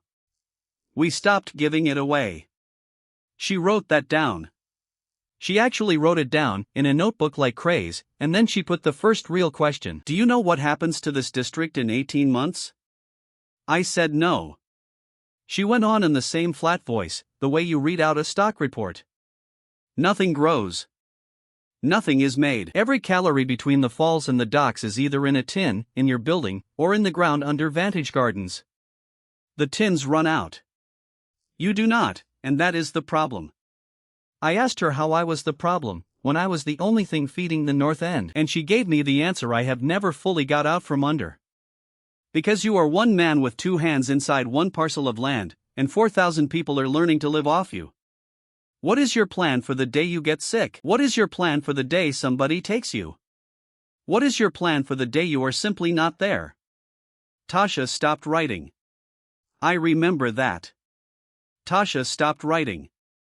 Vaughn went on, and she was not being cruel. That is what made it unbearable. She was being accurate. Every person in this building is a hostage to your hands and none of them know it. The woman with one arm. The woman with no right shoulder. The nurse. You have built a town on a heartbeat. Then she made the offer, and it was a good offer, and I want it written down properly because people tell it wrong. She would move the causeway operation to Northgate. Her fuel, her trucks, her paramedics Ludo Brenner and Saskia Elm, her engineers. Priya would get a room with power and a sterilizer and a standing order out of the Ardley pharmacy. The board would stay. She said that twice. The board stays, boss runs it, I do not touch it. In exchange, I would come out to Bellamy twice a month under escort, and stay in a house on the East Bank, and be safe. On those trips, whatever I could reach inside a fence line would be tried, because she did not believe the parcel rule was as tight as our test suggested and she wanted to map it properly with instruments. She finished by saying the only thing anybody in that year offered me for myself. You would get to leave the building, Ray. You have not been outside these walls except to touch a bus shelter in 10 months. I am offering you a door. I sat there and I wanted it. I am not going to pretend otherwise. I wanted the room with the power in it for Priya more than I have ever wanted anything, and I wanted the door for me. What I said instead came out slowly, because I was working it out while I said it, and Tasha wrote every word. Your whole operation runs on a shortage. You hold a bridge because things are scarce on the other side of it. You pay people because they need paying. Every bit of your authority is somebody else's hunger. I am the end of shortage. Not a big supply. The end of it. There is no version of your world where I exist and you are still necessary. She did not deny it. She thought about it, seriously, for a long moment, and then she gave me the most honest sentence anybody said to me in that mall. That is correct, and there is no version of your world where I exist either. One of us is going to be right about which one this district needs, and I would rather it were settled at a table. I said no. She asked whether I understood that I was choosing to keep 4,000 people dependent on one man's hands rather than share the work. And I said the thing I had worked out on a floor outside a medical room. It is the only clever thing I ever said out loud to her. They are not dependent on my hands. They were, and it nearly finished us, and we fixed it in February. They are dependent on a board with their names on it. That board would work if I died tonight, because it is made of people showing up. Vaughn put her notebook away. Then she put one more question, and it was not rhetorical, and it is the question I still turn over. And who feeds them while they show up? I did not have an answer. I still do not have a complete one. What I have is a crate of seeds in the atrium and a garden center out past the river. That is a much later part of this. She stood up. She put her coat on. She thanked Tasha by name for the record, which was a small and very deliberate thing. At the door she stopped and said the last civil words we ever exchanged. I am going to take this building, Ray. Not the food. The building. And I am going to do it without hurting one person, because if I hurt somebody your board will hold against me forever, and I have read your book. 9 days later she had the roof. Before I tell you about the roof I have to tell you about the truck, because the truck is the reason there is anybody left to tell it to. It had been sitting in the dock bay since the night I first put my hand on that door. Every midnight it came back. Same position, backed in, tail lift down, pallets restored, tank at whatever the driver had left in it. We had treated it as a shelf with wheels for 4 months. Odette was the one who finally said the obvious thing out loud, in March, with her hand out of the sling and a socket set on her knee. Why are we unloading a lorry every night instead of driving it? Nobody had an answer. The honest reason is that a truck in a dead city is a thing you cannot afford to lose. We had all quietly agreed not to think about losing it. Ellis worked out the rest, and Ellis had spent years driving a delivery van before all this, which nobody had asked him because he was the man with half an ear who moved the barrier cones. If Ray touches it in the morning, where is it at midnight? We tested it in the smallest possible way, because by then we tested everything, and because Tasha had made a religion out of it. I put a bare hand on the cab door at first light. Ellis drove it out of the bay, across the apron, and parked it against the low wall by the property line, a short walk away. We left it there all day where we could see it. At midnight it was in the bay. Backed in. Tail lift down. Tank where the driver had left it. Nobody had heard an engine. Nothing rolled. It was simply where it had been at the closing minute, because that is where it had been. My hands do not move things, they put them back. Sadie said the thing everybody was thinking and none of us dared, so it always comes home. That truck changed the district more than every sack we ever handed through a window. Here is what it could do, and here are the 4 rules it ran under. Tasha painted them on the bay wall in her second color where the driver could read them. It leaves at first light and it is on the apron before midnight, because at midnight it goes home to the bay from wherever it is standing, and it does not take the driver with it. It carries people out in cargo and, never the other way, because we did not want to be in the freight business and we did want to be in the getting your mother business. Tank is whatever a man called Deacon left in it on a Tuesday morning at the Yardley Yard, which is a little over half. It is a little over half again every single midnight, forever. And Ray touches the cab door in the morning or none of the above is true. Ellis ran that route for 3 years. Fenwick, Larkin, Halstead Row, the River families, and out to the Okonjo place on Dunmore Hill and back. He brought Teodoro's mother in on the 4th run. He brought a piano in on the 11th, which Camille allowed on the grounds that Delia had asked for exactly one thing in most of a year. The causeway held a bridge because a bridge is the only way a truck crosses a river. We had a truck that refueled itself at midnight and did not need a bridge, because everything we wanted was on this side of the water. Vaughn understood what that meant within a week of hearing about it, and I think it is the real reason she stopped negotiating. The medicine was the part we could not solve, and it is the honest hole in this whole story. Priya's 3rd column got longer every month. Kolev from the river with a hernia. Marta Sund, who lives next to Halvorsen, with a growth in her neck. Okonjo cousins Femi and Chica with something in the lungs that came in December and never left. The pharmacy came back full every night. Antibiotics, insulin, painkillers, all of it, sealed, infinite, free. And none of it was the thing those people needed, because the thing those people needed was a surgeon and a working theater and a machine that goes ping, and Northgate had not sold those. The rule does not create what the mall did not stock. I said that early and I meant it, and here is where it cost us. The causeway had Brenner and Elm and a dentist called Achterberg and an operating room at Selkirk Wharf with a generator.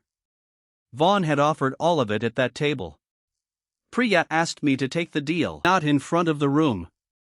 In the medical room, with the door shut, with a list in her hand. I have the people on this page who will be dead by winter and who would not be if I could put them on a table in Bellamy. Do you want me to read you the names? I said no, not to the names. To the question. She read them anyway. That is who she is. She got to the end and she said, I am going to keep asking you this every month. You are going to keep being right, and I want you to hear it every time. She did.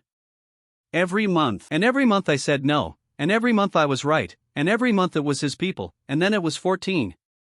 We got some of them across in the end, and that took a year, and it took Cray, and it is much further along than this. But I am not going to sit here and tell you that refusing Adele Vaughn was a clean decision. It was the right one, and it had a price, and the price was paid by people whose names are in Priya's book and not in mine. She took the roof on the 22nd of March, at 4 in the morning, without a shot and without a shout. We did not know until Delia went up with the water buckets at 7. There were causeway people on our roof with a rope ladder over the parapet on the parking structure side and a folding stove going. Fisk had brought Nita Vries and a big quiet man called Dorsey up with him. Fisk was in charge of them. He offered Delia coffee. She came back down the maintenance stair very carefully and very slowly and then ran the length of the second floor screaming for Camille. They had come up the outside of the parking deck and crossed at the expansion joint, which is a thing you can do if you have rope, nerve, and a survey drawing. And then they had come in through the hatch on the maintenance stair, because the hatch was unlocked. A contractor unlocked that hatch at the closing minute on a Tuesday morning and went down for his coffee and never came back. It has been unlocked every night since, because I have put my hand on that handle 100 times. I had known about it for months. It was on Tasha's red map in the first week. We had a body on it at midnight every single night through the whole winter. We just did not have a body on it at 4 in the morning in March, because by 4 the hold is over and everybody has gone to bed, and Vaughn had read our board. She had not read it over our shoulder. Cray had counted our doors in November with a notebook. Vaughn had spent 4 months watching a schedule that we published on an apron in daylight and read out loud at every meal. We told the district when our doors were open and who was standing on them. It was the whole reason the board worked. It was also, for anyone patient enough, a timetable. Understand what having the roof gave her, because it is stranger than you would think. The roof is water. Every drop we drank came off that catchment into the tanks Odette had built in the plant room. The roof is also the maintenance stair, which comes down to 4, which is furniture and the tent stores. And it is the top of 2 lift shafts and every duct in the building. She did not come down. That is the thing nobody expects when I tell it. For a week and a half the causeway sat on our roof and drank our water and did nothing at all. Fisk sent Dorsey halfway down the maintenance stair twice a day to stand on the landing and said the same 3 sentences, politely, like a man reading a meter. Nobody is coming down. Nobody is going to be hurt. When Voss wants to talk about the trucks, the stair is right here. Camille sealed 4. Then she sealed 3, because the lift shafts open onto 3 and Odette could not weld fast enough to be sure of them. We lost the top half of our own building in a day and a half without a single person laying a hand on anybody. That is the most frightening week I ever spent in that mall. Water went onto rations again, off the tanks in the plant room, which held a week and a half at winter usage and rather less in March. And on the 4th day Vaughn started using the fire plan. I understood that I had been outthought by somebody who had never set foot inside the building. Here is what a full fire plan has on it. Every door in the structure, its type, its rating, its normal state, and its behavior on alarm. Which door is held open by a magnet? Which door is closed and latched? Which door releases when the panel drops? All of it, drawn, stamped, filed at the city permit office in a cabinet that Vaughn's people had walked into in the second week of the world ending, because Vaughn had understood in the second week that paper was going to matter. So she knew every door in Northgate that stood open at the closing minute, and she knew that anything I touched would go back to that. She started making us touch things. That was the whole campaign of the 4th day. Fisk would drop something down the maintenance stair. A bag of tools. A radio, still on. Once, a bundle of the good Farron rope, which we needed badly. And every one of those things landed in a stairwell we had sealed, on the far side of a door somebody was going to have to open. Every one of those doors was on the plan in her hand. They were not gifts and they were not bait for greed. They were bait for hands. She was trying to get me to walk up a stair and put my palm on a door that stands open every morning of its life. We nearly did it twice. The second time it was Priya and it was a drop bag with a printed page taped to it listing what was in it. The list included a suture kit and 2 units of something Priya had been writing in her 3rd column for a month. Priya stood at that door for a long time with her hand on the bar. Camille stood behind her and did not order her to stop, which I will never understand and never stop admiring. Priya took her hand off the bar. Then she went down to the medical room and did not speak to anybody until the following afternoon. That is what a siege is. It is a person being made to choose the same thing over and over until choosing it wears through. What broke the siege was not clever. It was that we had spent 4 months building the one thing Vaughn could not put on a supply schedule. On the 5th day it walked up the apron on its own. The district came. Not to fight. Nobody in that crowd had a weapon and Camille would not have let them in if they had. Grady came first, because of course he did. Came with his mother, who I had never met and who turned out to be very small and extremely rude. Then Halvorsen, and Lorna and her sister, and Teodoro and his brothers and their mother. The Okonjo house, and Bram, and Kolev off the river with his hernia and a folding chair. Otto and Simone came in off a causeway shift on Halstead Row, still wearing the coats, and handed the coats to Tasha at the door. By noon there were more than 200 people inside a building under siege, eating nothing, standing on doors that did not need standing on, because it was daylight. Camille did not organize it. She was proudest of that and found it hardest to talk about. Nobody sent for them. Tasha had the book out on the table on the apron. People were putting their names down for night shifts on a roof they could not reach, in a building whose water was rationed, in the middle of a siege. I stood on the mezzanine and watched a woman I had handed a sack to in November arguing with Tasha about being put down for 2 doors instead of 1. Fisk came halfway down the maintenance stair at 4 in the afternoon and looked at the atrium for a long time and went back up without saying his 3 sentences. I found out later, from Cray, what he put on the radio. He said, "They have got 400 people in here and none of them are frightened. Advise." Warren came up the apron the next morning. I had not spoken more than a handful of words to him since the day he took his bag at the window. He worked the throat, hauled for Ellis, kept himself to himself. He had not once tried to make a friend of anybody in that building, which I respected. He asked to speak to Camille and me together and he would not sit down. "I know 2 things you do not, and I am going to give you both. Then I would like it noted in the book that I did." The first was the throat. He had spent a month in the depot with a rope ladder problem of his own. He knew that the tunnel does not only run from us to the depot. There is a spur. It goes up into the parking structure at the 2nd deck, at the expansion joint. It comes up behind a bollard in a bay nobody parks in because the ceiling is low. That is 15 feet from where the causeway rope ladder was anchored. The second thing was the schedule, and he gave it to us flat, in the voice of a man who had run a crew and lost one. Fisk gets resupplied every other night off the parking deck. Water and hot food up the ladder in a haul bag. He has to. There is nothing on your roof except your rainwater and a crew of people who cannot cook. Camille wanted to know why he was giving us this. He said the only honest thing anybody said in that room that week, because I would like to be somebody who stood on the correct side of one of these, once, before I am finished. And because Vaughn is me with better paperwork. Tasha wrote it in the book. He watched her write it, and then he left, and he took a shift on the north door that night with Halvorsen. Cray came over 4 days after that. She came down the maintenance stair in daylight with her hands out of her pockets, which is how she had come the first time. She asked for Camille by name. Same as before. She had her notebook. I have been counting this building for 5 months. I would like to tell you what I actually counted. Then she put the notebook on the table and opened it to the back and turned it around so Camille could read it. I have seen that page since and it is not what anybody expects. It was not doors. The front of that book was doors. The back of it, from about December onward, was the shift board. She had been copying our board. Every week. Names, hours, who swapped, who covered, who came back after being paid to leave. I brought Adele the numbers in January and she used them to find the gap at 4 in the morning. I brought her the numbers again in March, and she used them the same way. I have brought her nothing since, and I would like to explain why. Camille waited for her to explain why. Cray said, because I have been writing down 200 people who keep showing up somewhere they do not have to be. I have been calling that a vulnerability for 5 months. It is not a vulnerability. I do not know what to call it, and I am tired of writing it in the wrong column. Camille wanted to know what she wanted. A name on the board and a door. Preferably a cold one, Because I have spent a season warm. Tasha wrote her down. She stood the dock that night with Delia, and Delia sang at her for the length of the hold. Cray, who had counted our doors in November with a notebook, laughed until she had to hold the frame. We built the answer over 2 days at Tasha's table with the fire plan Cray had copied out of Vaughn's folder from memory, which was most of it, and my head, which was the rest.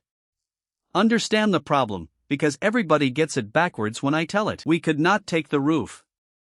11 people at the top of a stair with a rope ladder behind them will beat 400 people at the bottom of it, every time, forever, and everybody in that atrium knew it.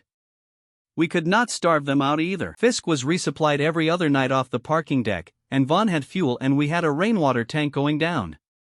And we could not open a door on them, because opening was the only thing anybody believed my hands did. Vaughn had a plan of every door in the building that stood open in the morning. So we stopped thinking about opening. I sat at that table and did the thing I had been doing since the night Camille made me say what I knew, which is walk that building in my head at that Tuesday morning. Ground floor. Grocery open, chemist open, the food court half up, Halvern and Sons behind its grill doing the count. Second floor. Shoe repair open. Pet shop open. Sunbelt closed until the hour. Third floor. Third floor was closed. All of it. There is a line in the fire plan that Cray had copied in her own hand and had not understood, because there is no reason she would. Annual door inspection, level 3, scheduled works, and a date, and the date is that week. I remembered it because it had ruined my Monday. The inspector had wanted every fire door on 3 shut and latched for testing before the shops opened. I had been the one who went round at 6 in the morning and shut them. Every single one. Both stair cores, the cross-corridor doors, the plant room, the lift lobbies, the door at the top of the maintenance stair where it lands on 3. I shut those doors with my own hands the morning the world ended. It stood open ever since, because the panel dropped and the magnets let go and nobody had reset anything in most of a year. Marisol worked it out about a second before anybody else, with her arm on the strapping, and she said it out loud so the room could hear. The stair does not go to the ground floor. It goes to 3. And on 3 it goes through a door. Camille had Cray draw it twice, once from memory and once off the plan, and the 2 drawings agreed. The causeway route into our building is 1 route. Parking deck, expansion joint, rope ladder, roof, hatch, maintenance stair, and then out through the level 3 landing door into the building. That door was shut and latched at the closing minute by a stock boy with an inspection sheet. So were the 2 cross-corridor doors on 3. So was the plant room. So was every other way off that landing. If I touched them, then at midnight the whole 3rd floor would go back to being a sealed inspection zone. Fisk's people would be at the top of a stair with a locked door at the bottom and a rope ladder to a parking deck at the top. Not hurt. Not trapped in the dark with anything. Simply and completely irrelevant, standing on a roof above a building they could no longer get into. Odette said the only sensible thing anybody said in the 2 days of planning. So we do not fight them.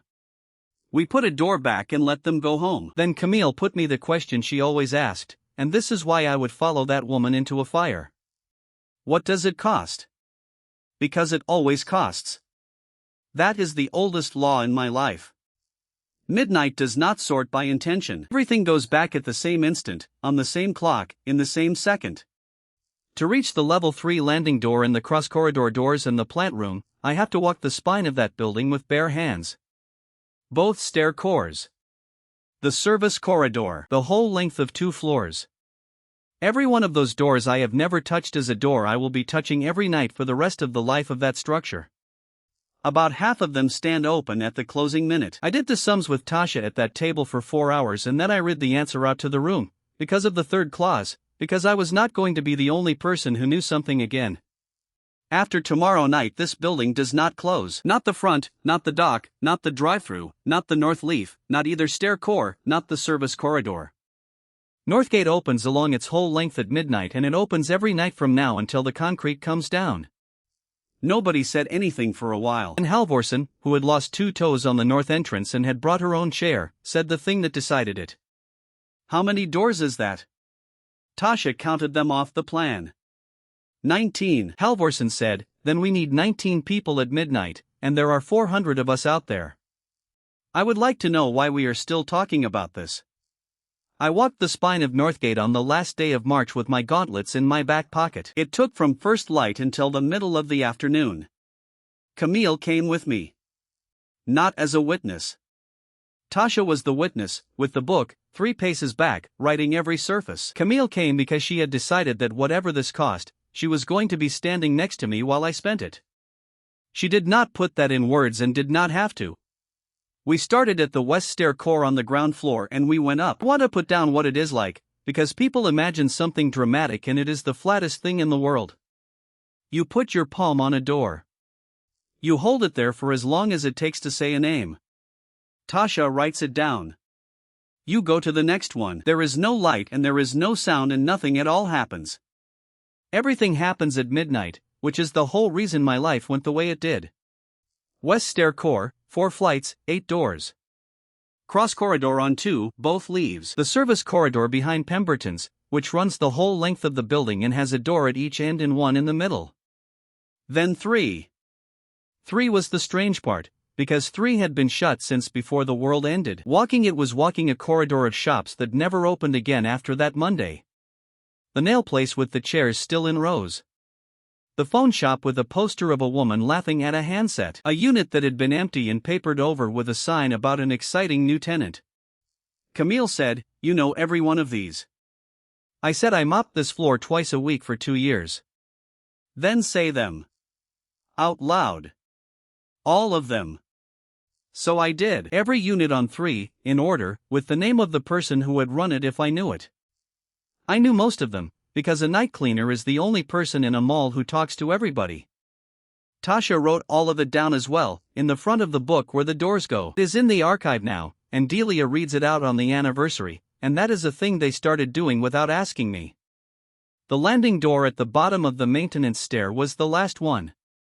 You could hear them above us. A folding stove and somebody laughing and a radio with the squelch up. I stood at that door with my hand flat on the push bar, on the side that has been mine since a Monday inspection sheet. I understood exactly what I was buying and exactly what I was spending. I said it out loud, because Camille was there and because of the 3rd clause. This is 19 doors. This is every night from now on. This is Delia standing on a fire door in 10 years and this is somebody standing here in 50. Camille said, then let us be the kind of place that has enough people to stand on 19 doors. I took my hand off the bar and we went down and I did not touch anything else for the rest of the day. Bex warned her that night, and I have never blamed her for that either, and this time I had actually earned it. She had been at Bellamy since November. Her sister was there. Vaughn had given her a truck, a bed, and a job that consisted of knowing us, and she had done that job honestly all winter. What she had was a shape. She had been in that building for a month or so in the autumn and she knew what it looked like when we were planning something. 200 people came into Northgate in a siege and then, on the last day of March, they all went out again before dark and did not sleep there. Camille had cleared the building of everybody except the 19 and the medical room, because if it went wrong, she wanted the district outside and not inside. Bex was watching from the overpass with a pair of binoculars, because that is what she had been doing every day for a month. She saw 400 people leave a building they had refused to leave for a week. She got on the radio to Bellamy that evening and told Vaughn the truth as she saw it, which was that Northgate had emptied itself and something was about to happen at midnight. Vaughn did the correct thing on the information she had. I have thought about it a lot and I cannot find the mistake. If Northgate has emptied and something is coming at midnight, then the last place on earth you want your people is at the top of a stair in a building you do not control, with one rope ladder and no way to fight downhill. So at 10:30 she ordered Fisk off the roof and down into the atrium. All of them. Down the maintenance stair, through the level 3 landing door, down the west core, into the middle of an empty shopping mall an hour and a half before midnight, to take the ground floor and hold the front against whatever we had gone out to fetch. She moved them out of the trap and into the room. Nobody fooled her. She was told the truth by somebody who loved her side, and the truth was the wrong shape. That is the only kind of victory I have ever won. I have not once beaten anybody by being smarter. I have beaten 2 people by knowing what a building looked like at the closing minute.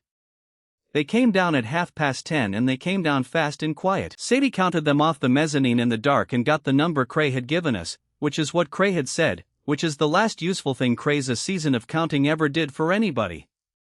Fisk took the atrium. He put 4 on the front entrance, 2 at the bottom of each stair core, and he walked the ground floor himself with a torch. He found what we had left him, which was an empty building with the lanterns out. Tasha's table was gone. The book was in the medical room with Priya. The board was gone off the wall because Camille had taken it down with her own hands and carried it outside. Understand what he was looking at. A shopping mall in the dark with nobody in it. He had been told the district had gone out to fetch something.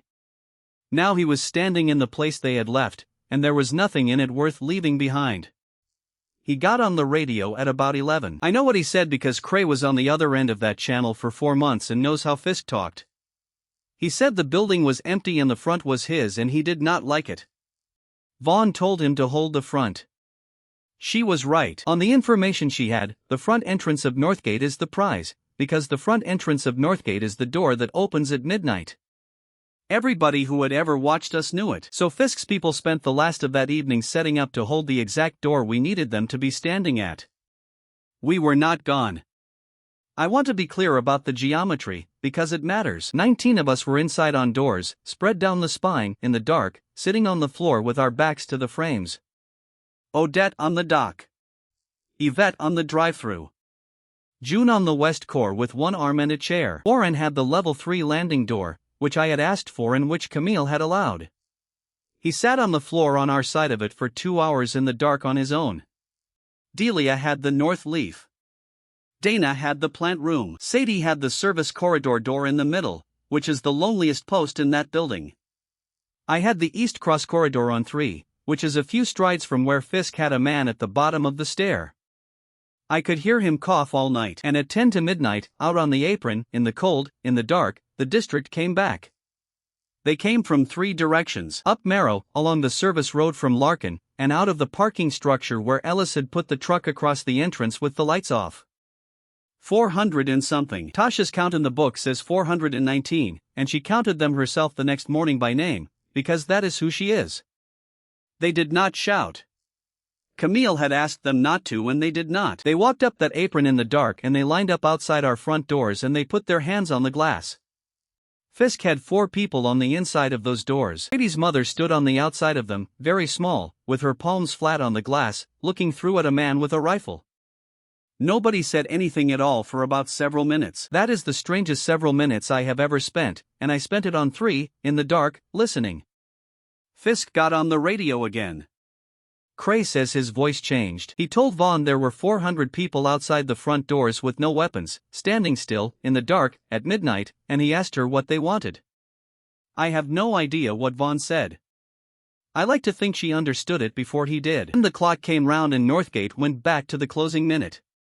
19 doors opened along the spine of that building in the same second. Both stair cores. The service corridor. The north leaf. The dock. The drive-thru. The front entrance, both leaves, all the way, exactly the way I had bought them in February. And on 3, in the same second, the landing door at the bottom of the maintenance stair shut and latched, and both cross-corridor doors shut and latched. The plant room shut and latched, because a stockboy had walked round that floor with an inspection sheet on the last Monday of the world. I was sitting against the east cross corridor when it went. It closed itself against my back and I felt the latch go through the frame like a bolt in a rifle. The maintenance stair was sealed at 3. The roof was on the other side of it. The rope ladder was on the roof. 11 Causeway people were on the ground floor of a building whose only route back up had just become a locked fire door that will be locked at midnight forever. They were not hurt. Not one of them, not that night, not ever. They simply stopped being an occupying force and became a handful of people standing in somebody else's atrium. And the front doors, both leaves, stood open onto 400 and some people who had walked there in the dark. Nobody rushed anybody. I want that on the record more than anything else here. Camille walked up through the open front doors with the board under her arm. She put it on its hook on the wall where it had been all winter, and she turned around. There is a shift board. There are the doors on the wall tonight and I do not have a name for every one. Anybody standing in this room can take one. And she said the thing she had said to Warren's crew in a corridor a season before, in the same voice, because it had been true then and it was true now. Nobody here is going to make you kneel for a can. Fisk stood in the middle of that atrium with his people around him and a rifle he had not raised.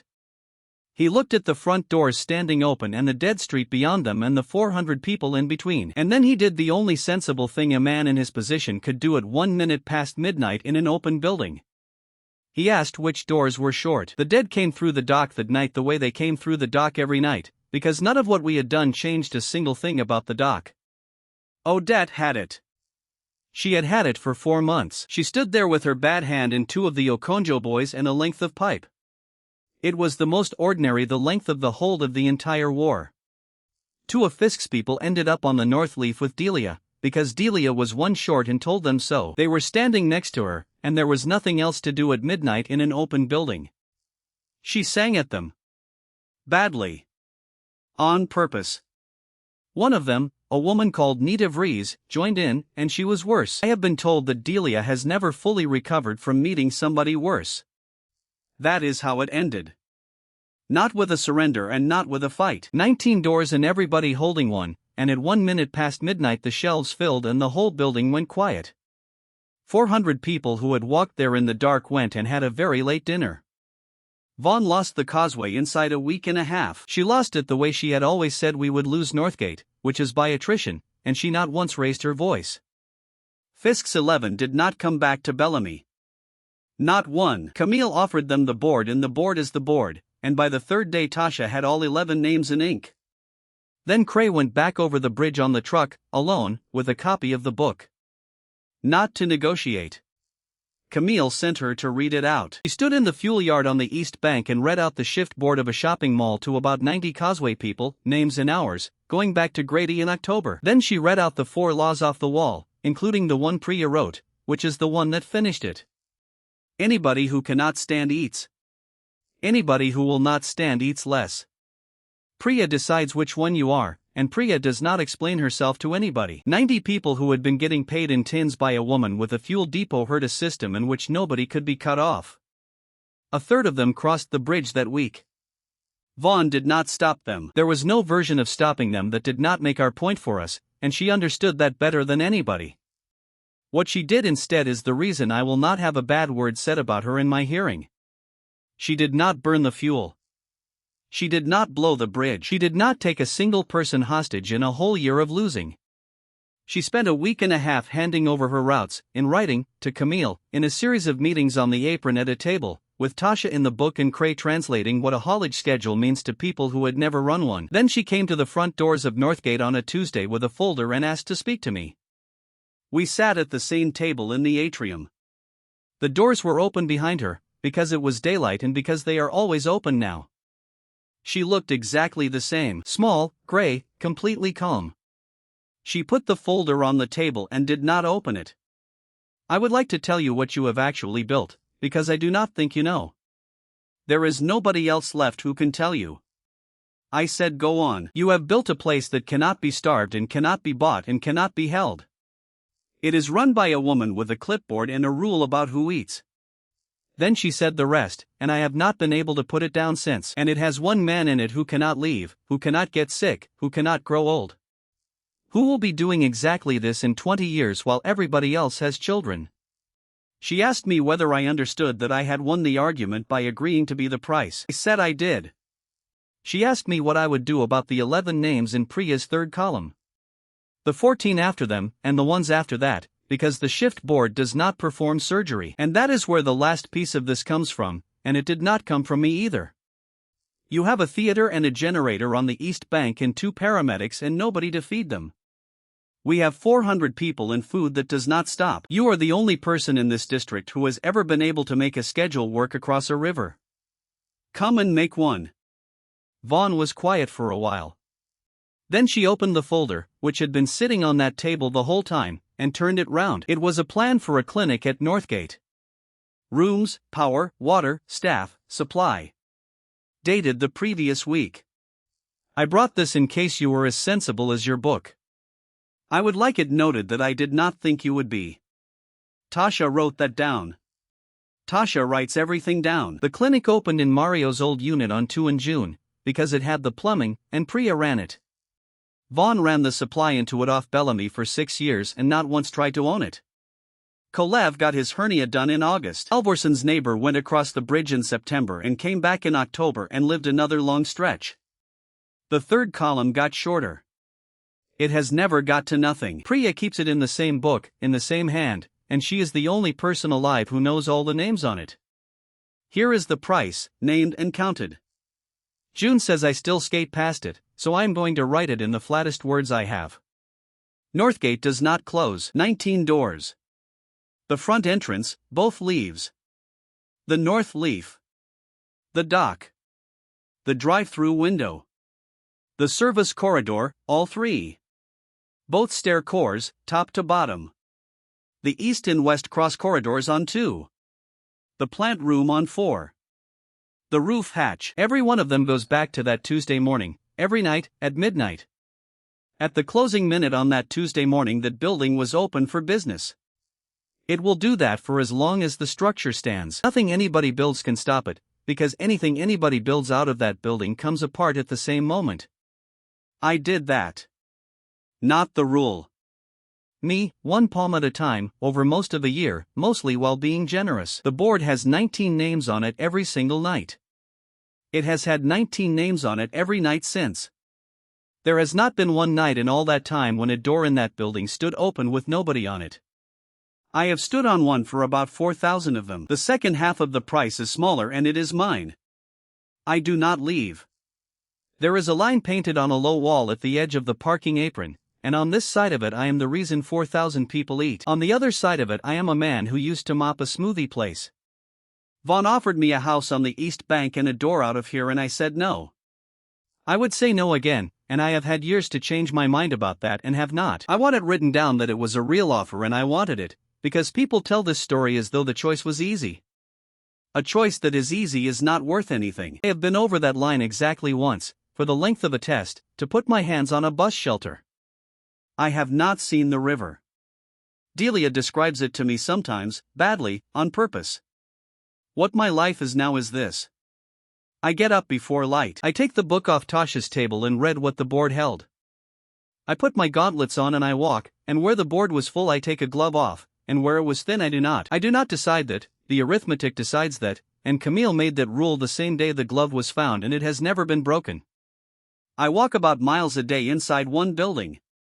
I know every unit on every floor by the name of the person who ran it. I say them out loud on 3 because Camille told me to once and it turned into a habit. At 10 to 12 I go and stand on a door. That is the whole life. I am past 30 and I am the most important person between the falls and the docks and I am a stock boy with an inspection sheet.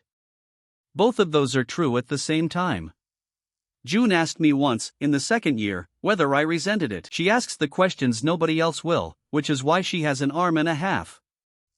I told her the truth, which is that I resented it for about a month and a half in the winter of the second year and then stopped. That the stopping had nothing to do with being noble. I stopped because of a Tuesday in November when the board was thin and I did not touch the food court. A woman called Ines Barrow came and found me on 3 to complain, and she had a baby on her hip and she was furious. My door is Thursday. I stand my door. Why is there nothing in the food court? And I explained the arithmetic, and she listened. Then she said the thing that ended a month and a half of self-pity in about 4 seconds. Then that is a problem with the board, and I am going to the board about it. Why are you telling me as if it were yours? She went and argued with Tasha for an hour and got the arithmetic changed for households with a baby in them. That clause is in the book in Tasha's hand and it is called the Ines clause and nobody under 20 knows why. That is when I understood what June had built me out of, back in February, on the floor outside a medical room.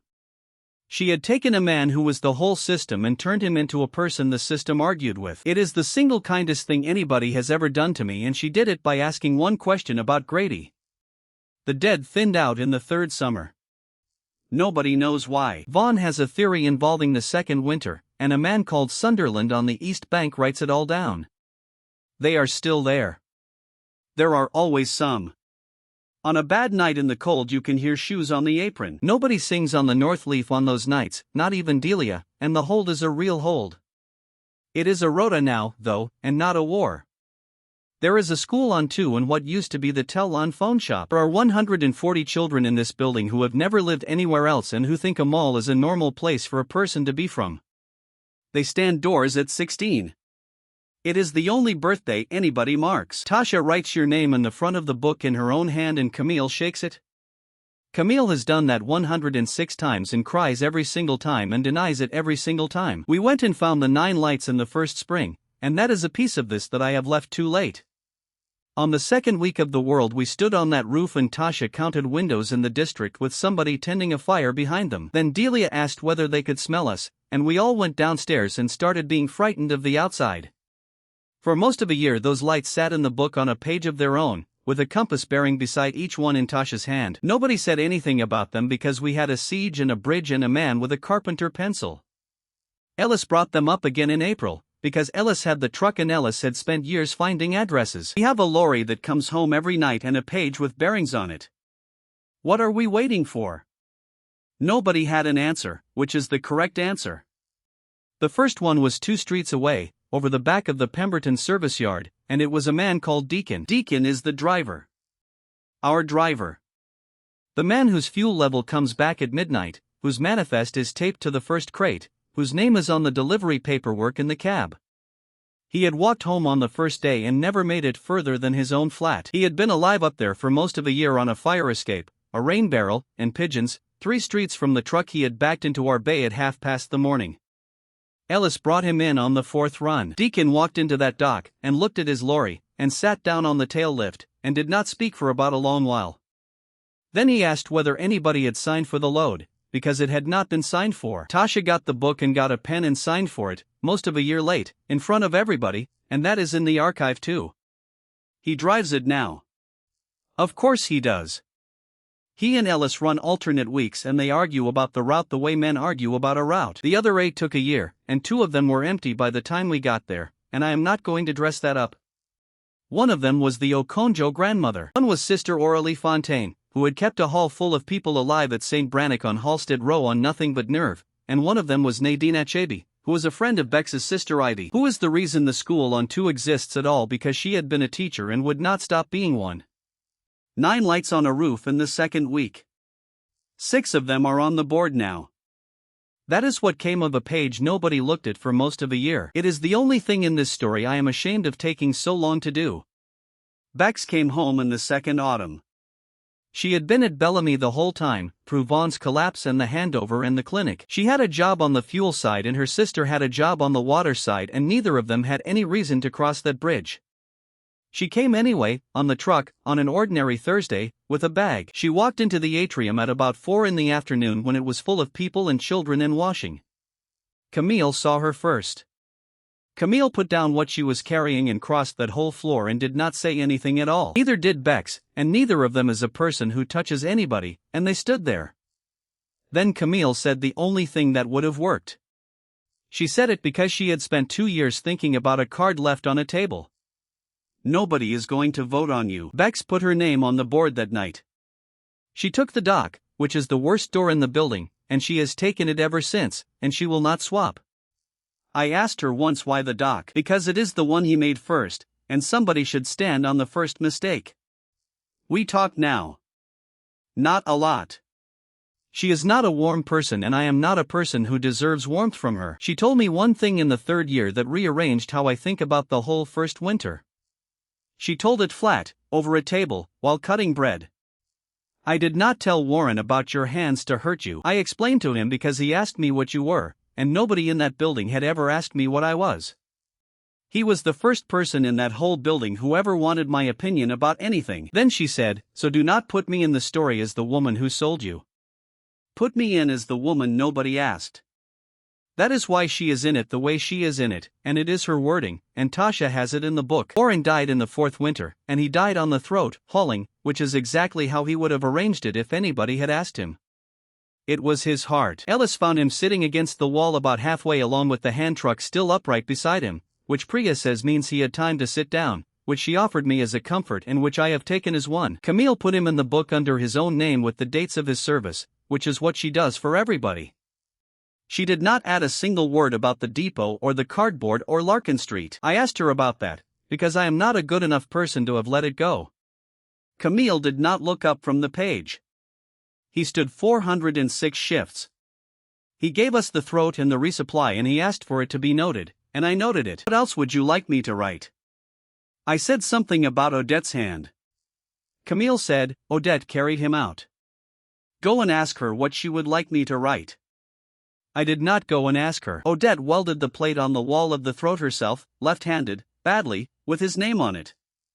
It is the only memorial anywhere in that building because Camille will not have them.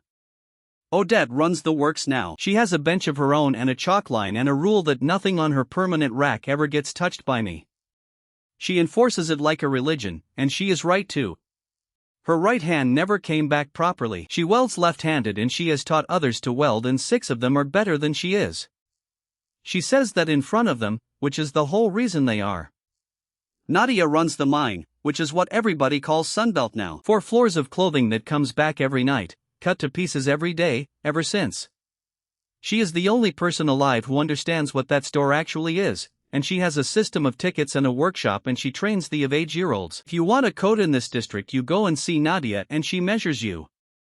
She still runs a show every spring on the taped line, with the lighting rig. The children think it has always been a festival and do not know it started as a way to keep the finalists frightened women from thinking about the dark. Sadie does locks and keys for the whole district. Every door on every building on this side of the river that anybody has bothered to secure, Sadie has cut a key for. There is a board of them in a cabinet in the old key kiosk with her handwriting on the tags. She has not once made a copy for herself. Tasha checked, in the second year, because Camille wanted it verified, because Camille checks everything. Sadie found out about it and was not offended, and said it was correct procedure, and that is Sadie entire. Tasha is the book. There is no other way to say it. Her book's now, in a fire safe on 2, and the 5th on her table. She has written down every sack, every name, every shift, every door, every clause and every argument in this district since the 9th day. She has never taken a day off and has never asked for one. I asked her in the 3rd year what she would do if the books burned. She looked at me as though I had asked what she would do if her legs came off. I would start another one on the same afternoon and I would write down that the others burned. Camille runs Northgate, which everybody calls the board now, including the people at Bellamy, including on paperwork. She is 41. She has been offered every version of a bigger job by every settlement on both banks and has taken none of them. She still stands the north entrance twice a week like anybody else, and she still counts by name and never by hands. There was a thing in the 5th year, a vote about whether the district should have a leader with a title. She let it run for a month. Then she stood on a milk crate on the apron, the same crate, and said, "We tried a room where somebody decides who eats." It was called the 9th day. I would rather be a woman with a clipboard. And that was the end of that, and there is no title, and the clipboard is still a clipboard. June runs the doors. Not the schedule. Tasha has the schedule.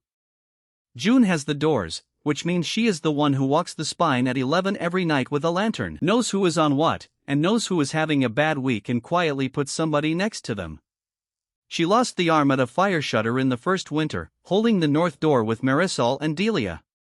She has not been off the rota for a single week since. We are together, and have been since the 2nd spring. There is nothing in this story to tell about that because it happened quietly over about 8 months and mostly consisted of sitting on the same step. The only thing worth putting down is what she said when I finally managed to ask her, badly, on the ramp at the dock, which is the most romantic location available to me. "Ray, I pulled you back through that door before I knew what you were." I have been fairly clear about this the entire time. Vaughn asked me a question at that table in March that I could not answer. It took 3 years and a lorry to answer it, and it is the last real thing that happened in this story. She asked who feeds them while they show up. Because she was right about the tins. Everything in Northgate is a tin, or a sack, or a box, and all of it comes back forever, and none of it grows. I can put a pallet of flour in a dock bay every night until the roof falls in. I cannot make one more grain of wheat exist anywhere in the world. The rule does not create what the mall did not stock. That sentence has been on the wall in Tasha's second color since Delia buried a rabbit, and for years I read it as a limit on miracles. It is a limit on futures. Garden center is on the south end of the ground floor and I had walked it in the first week with my palm out like everything else. Bagged soil, to the ceiling, forever. Pots, forever. Trowels, hose, wire, canes, seed trays, grow lamps that we have never had the power for. And a seed rack, forever, and everything on that rack is what a garden center stocks in the second week of February, which is bulbs for a spring that never came and about a few varieties of ornamental annual. We had infinite soil and infinite pots and marigolds. We grew things anyway. Lorna ran it, because Lorna had timed machines for a working lifetime and understood a schedule better than any of us. She turned the whole south end into beds on the second summer. Potato eyes off a sack that had sprouted in the depot. Onions from a crate on the truck. Bean seed out of a dried bean, which works, which nobody in that building knew until Grady's mother told us, rudely. That is how it went for 3 years. Everything green in this district came from something somebody found, and nothing came from us, and every single crop was a coin flip. Vantage Gardens is out past the river, on the Bracken Road, beyond the Selkirk turn. It is a garden center the size of a supermarket with polytunnels behind it. Cray found it on a causeway route map in the 4th year and brought the page to Camille at the table. Camille sent for Lorna, and Lorna sat down and read it and put her hand over her mouth. Not the shop. The seed store. A commercial garden center in February has a seasoned stock in the back that has not gone out to the racks yet, in sealed cases, and it is not marigolds. The problem was the same problem it had always been. 11 miles is not inside the parcel line. Nothing I touch out there does anything at all. Whatever we brought back would be all we ever had of it. If we grew it badly, we would have burned the only seed in the district. Deacon drove. Ellis navigated. Cray came because she had the map and because the bridge crew were hers. Marisol came with one arm and a pipe and would not be argued with. We went out on a Tuesday at first light and I put my bare hand on the cab door before they left, because that is the rule and because it meant that whatever happened out there, the lorry would be in the bay at midnight. I stood at the north glass most of that day, which Camille let me do, and did no work at all. They came back at 9:20 in the evening with the polytunnel doors on the roof rack and the bed full. Sealed cases, beans, squash, 3 kinds of tomato, brassicas, chard, 4 sacks of seed potato. A pallet of onion sets that had been sitting in a dark shed for 4 years and were, in Lorna's professional opinion, about half alive. Half alive is a harvest. Half alive is everything. Renata Bosch carried the first case in through the front doors on her shoulder and set it down in the middle of the atrium. About 200 people came and stood round it and nobody opened it, because nobody wanted to be the one. Lorna opened it. She has the right. She got a packet out and turned it over and read the back of it to herself, moving her lips. Then she started laughing and could not stop and had to sit down on the floor of the atrium with a seed packet in her hand. Understand why that box mattered more than the truck and the clinic and the whole of Bellamy Bridge. Everything I have ever given anybody comes back at midnight, which means it can be taken from nobody and given to everybody, and it will not once be more than it is. A bean is not like that. You put a bean in the ground and stand over it, and in September there are 40 beans. None of them came from me, and none of them go back anywhere at midnight. Camille said it in one line, standing next to a woman laughing on the floor. Tasha wrote it in the front of the book where the laws go. That is the first thing in this district that will be more tomorrow than it is tonight. They keep the anniversary on the 9th of the month, and they keep it wrong, and I have given up trying to correct it. The 9th is the day of the vote. Not the day the shutters came down, which nobody marks, and not the day of the first banquet, which would make more sense to a stranger. Mark the night the finalists' women voted to put a man out of a door, because Camille decided in the second year that it was the only date worth keeping. We are not going to celebrate the food. Anybody can be lucky. We are going to remember the night we nearly got it wrong, and we are going to read out who was in the room. So that is what happens. On the 9th the whole district comes into the atrium and Tasha opens the first book at the first page, and Delia reads. She reads the finalists' names of the pageant finalists in pageant order, which is how Camille had them sit at the first banquet, because Camille cannot help herself. Then she reads the count. 19-4, 6 against, 1 hand in a sleeve. Then she reads the names of everybody who has stood at door since, in order of first shift, which takes about 2 hours now and gets longer every year. People come and go and eat while she does it, and children fall asleep on the floor. Grady is 4th on that list. Halvorsen is 9th. Bram is somewhere in the 40s, and there is always a small noise from the narrow end of the room when Delia gets to him, and he pretends not to hear it. I am not on the list. I asked not to be, in the second year, and Camille refused, and Tasha overruled her, which is the only time that has ever happened. Tasha said, he stood 4,000 doors, he goes in the book like everybody else. And she wrote me in at my proper place, which is between Delia and Dana, in the column where I put myself on the 10th day for reasons that had nothing to do with modesty. The archive is on too, in the old phone shop, next to the school, and Nadine's older children run it as a class. 5 books, the fire plan, Tasha's floor plans with the red on them, Cray's notebook with our shift board copied out in the back in a stranger's handwriting, cardboard with the carpenter pencil on it. That cardboard is in a frame. I did not do that. Ren did it as a school project and Camille let it stand. Warren was still alive when it went up, and he looked at it once and said nothing and went to work. And on the wall of that room, the only thing in this whole district that anybody has ever bothered to write out large is the list of what the rule will not do. It does not give back anything that was alive. It does not make anything the mall did not sell. It does not work past the line on the low wall. It does not know we are here. Nadine's children learn those 4 lines before they learn their letters properly, the way children used to learn a prayer. They say the last one flat and cheerful, the way you say a thing that has always been true. I stood at the back of that room in the 5th year and listened to a class of children say the 4th line in unison and had to go and stand in the corridor for a minute. Because I remember Priya saying it to me over a woman's broken arm in a hallway on the 12th day, in the dark, furious, when it was the worst news anybody had ever given me. It has stopped being bad news. It took a long time, but it has stopped being bad news, and it stopped because of what the district built on top of it. A rule that does not know we are here cannot love us and cannot be bribed and cannot decide that some of us are worth more than others. It puts back a shelf. It does not put back a person.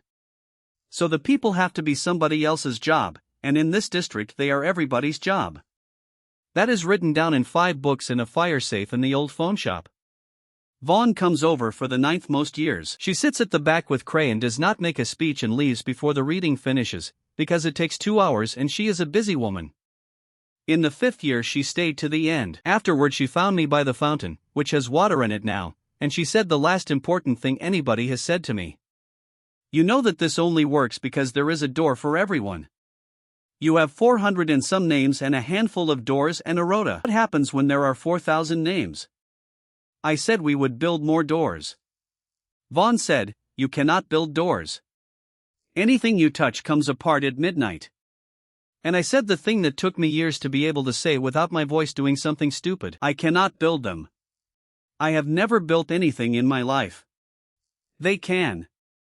A boy called Ilya's son asked me the question in the 6th year, on his first week on the board. He asked it the way of 8-year-olds ask things, which is straight at you across a table with no preparation at all. What happens to us when you die? His mother went a color. Half the food court stopped eating. Ilya sat there and waited, because he had asked a reasonable question and did not understand why the room had gone quiet. I explained to him the truth, which is that we had already tested it. We ran it in the 4th spring, over a fortnight. It was Camille's idea and Tasha's arithmetic, and it is the most frightening thing that building has done since the roof. I did not touch anything for a fortnight. Not the aisles. Not the dock. Not the pharmacy. I wore the gauntlets around the clock and slept in them, and Sadie put a bolt on the gauntlet locker with 2 keys, and neither of them was mine. Understand what that meant. For a fortnight Northgate was a mall with no restock. Whatever was on the shelves at midnight on the first night was all there was going to be. Every door still opened at midnight, because those were bought years ago and cannot be given back. 19 doors, every night, and nothing coming in behind them. We told the district a month in advance and we told them why. About 100 and a crew volunteered to be somewhere else for the fortnight to make the arithmetic easier, which was not what anybody expected. Lorna's beds carried more of it than I would have believed. The onion sets from Vantage had come good in their 2nd year. There were potatoes. The clinic ran off Bellamy stock, which Vaughn had been quietly overstocking for 2 years.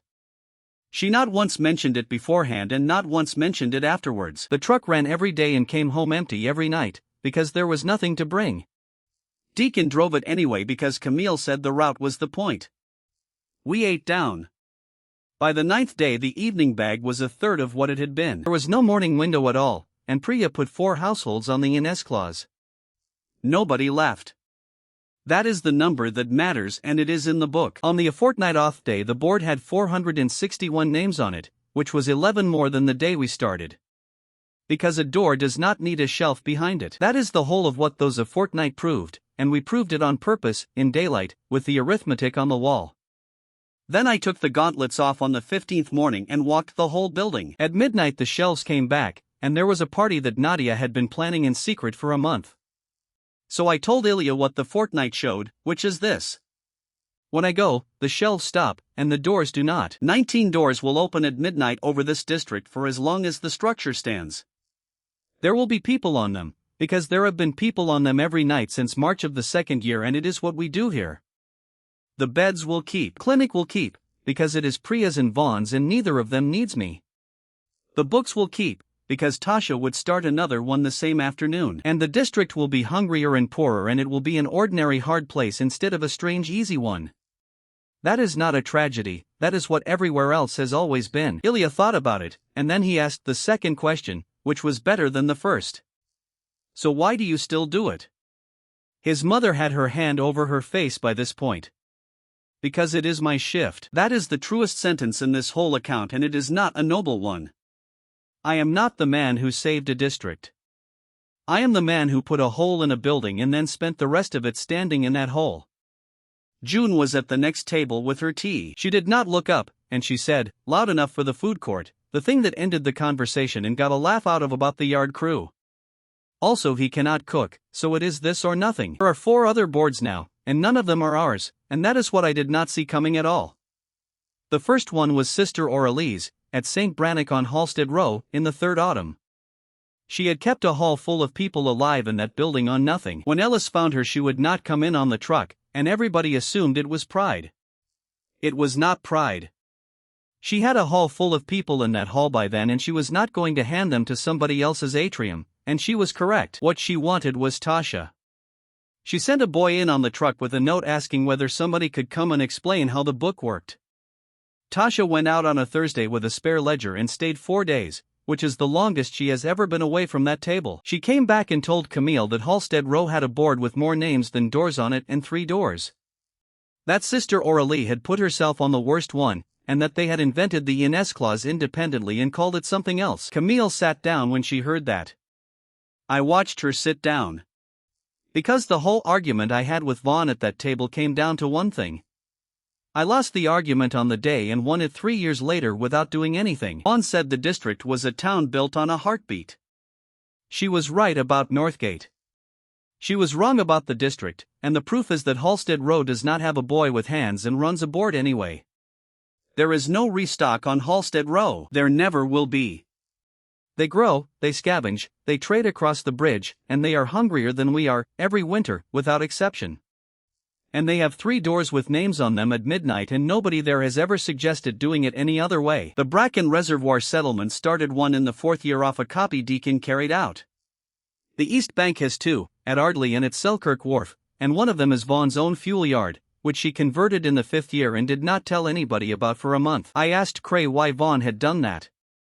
Cray said Vaughn had been running crews on wages for a working lifetime before the world ended and for 4 years after. Had finally got tired of being the only reason anybody turned up. Tasha keeps all of it. There is a page in the 5th book with 4 settlements on it and the size of each board and the date it started.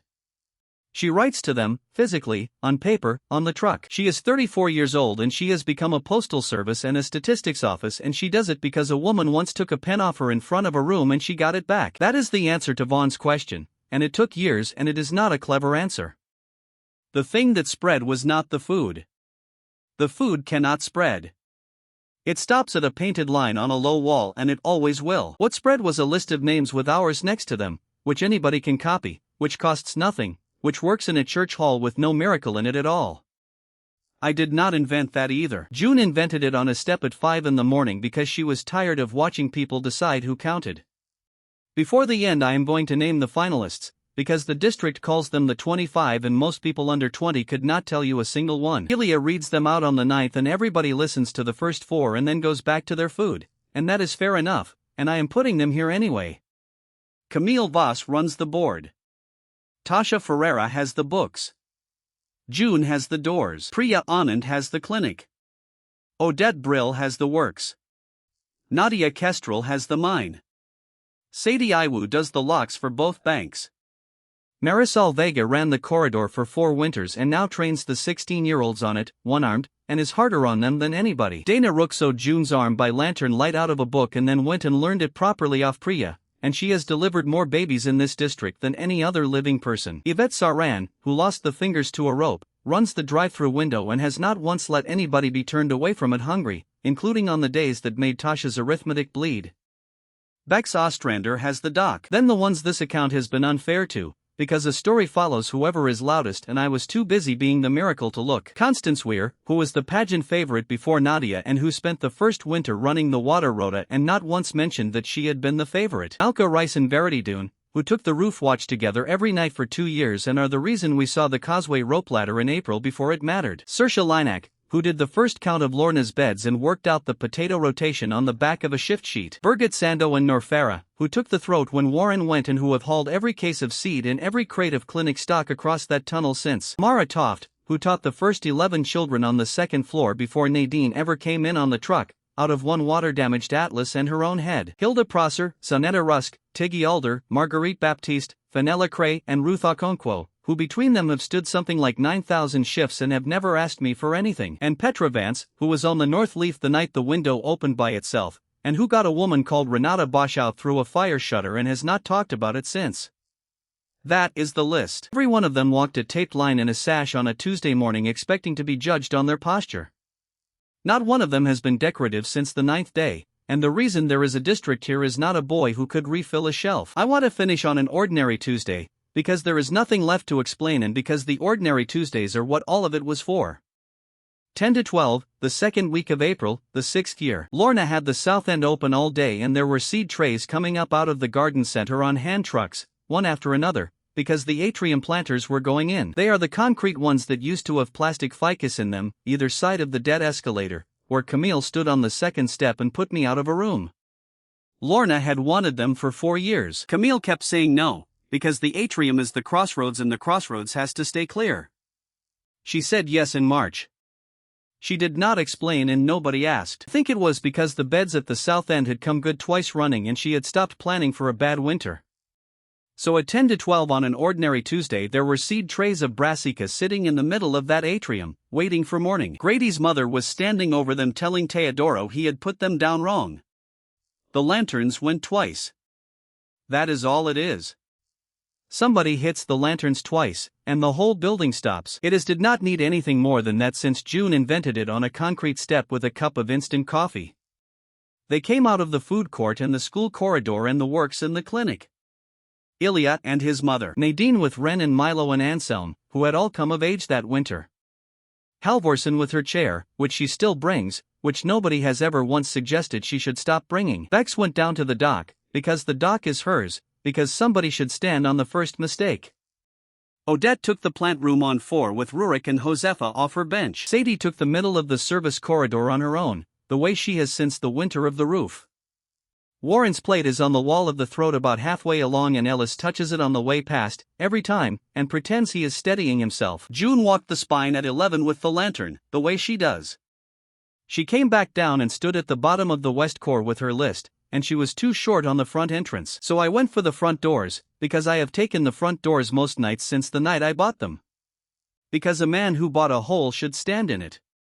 They were already taken. Grady had one leaf, with his mother beside him, who is now very old and who has stood a door every week since the spring after the roof and who will hurt you if you suggest otherwise. Nada had the other, with Ines, and Ines had left the baby with Dana, except the baby is 6 now and stands in the food court and thinks the hold is a game. And on the outside of the glass, on the apron, in the dark, there was a line of people I did not entirely recognize, which is a thing that has been happening more and more. Some of them were off the truck from the Halstead side. One of them was a woman called Perpetua who Deacon had brought in off the Reservoir Road in March and who I had not spoken to in my life. They put their hands on the outside of the doors. That is not on any rota.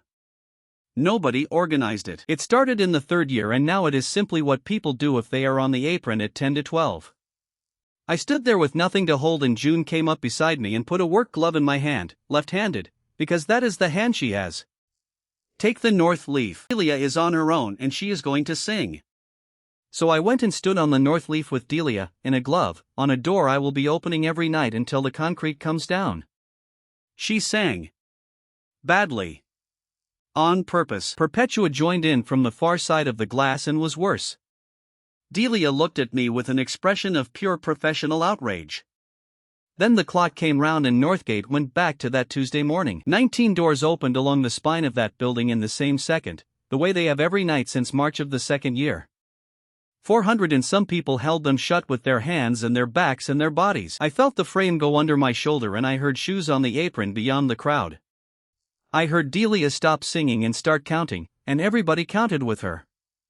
A minute and a half.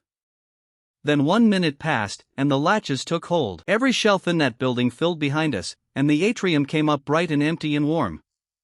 Grady's mother let go of the front door and immediately went back to telling Teodoro he had put the seed trays down wrong. Lorna came out of the south end with a trowel and started moving them into the planters right then, in the middle of the night, because the soil was warm and she is not a patient woman. Emil came down the west core with the lantern and stood in the middle of the atrium and watched a woman put brassica seedlings into a concrete planter under a dead escalator. Then she took her coat off and knelt down in her good trousers and started filling the second one. Half the building was in there within 10 minutes. Ilya. Cray. Beck's up from the dock with dirt on her hands. Ellis and Deacon arguing about the route while they carried trays. Nobody asked me to do anything, so I went and got a tray and knelt down next to June. I kept the glove on, and I put them in. Avatar, I still work the doors. That is the honest end of it.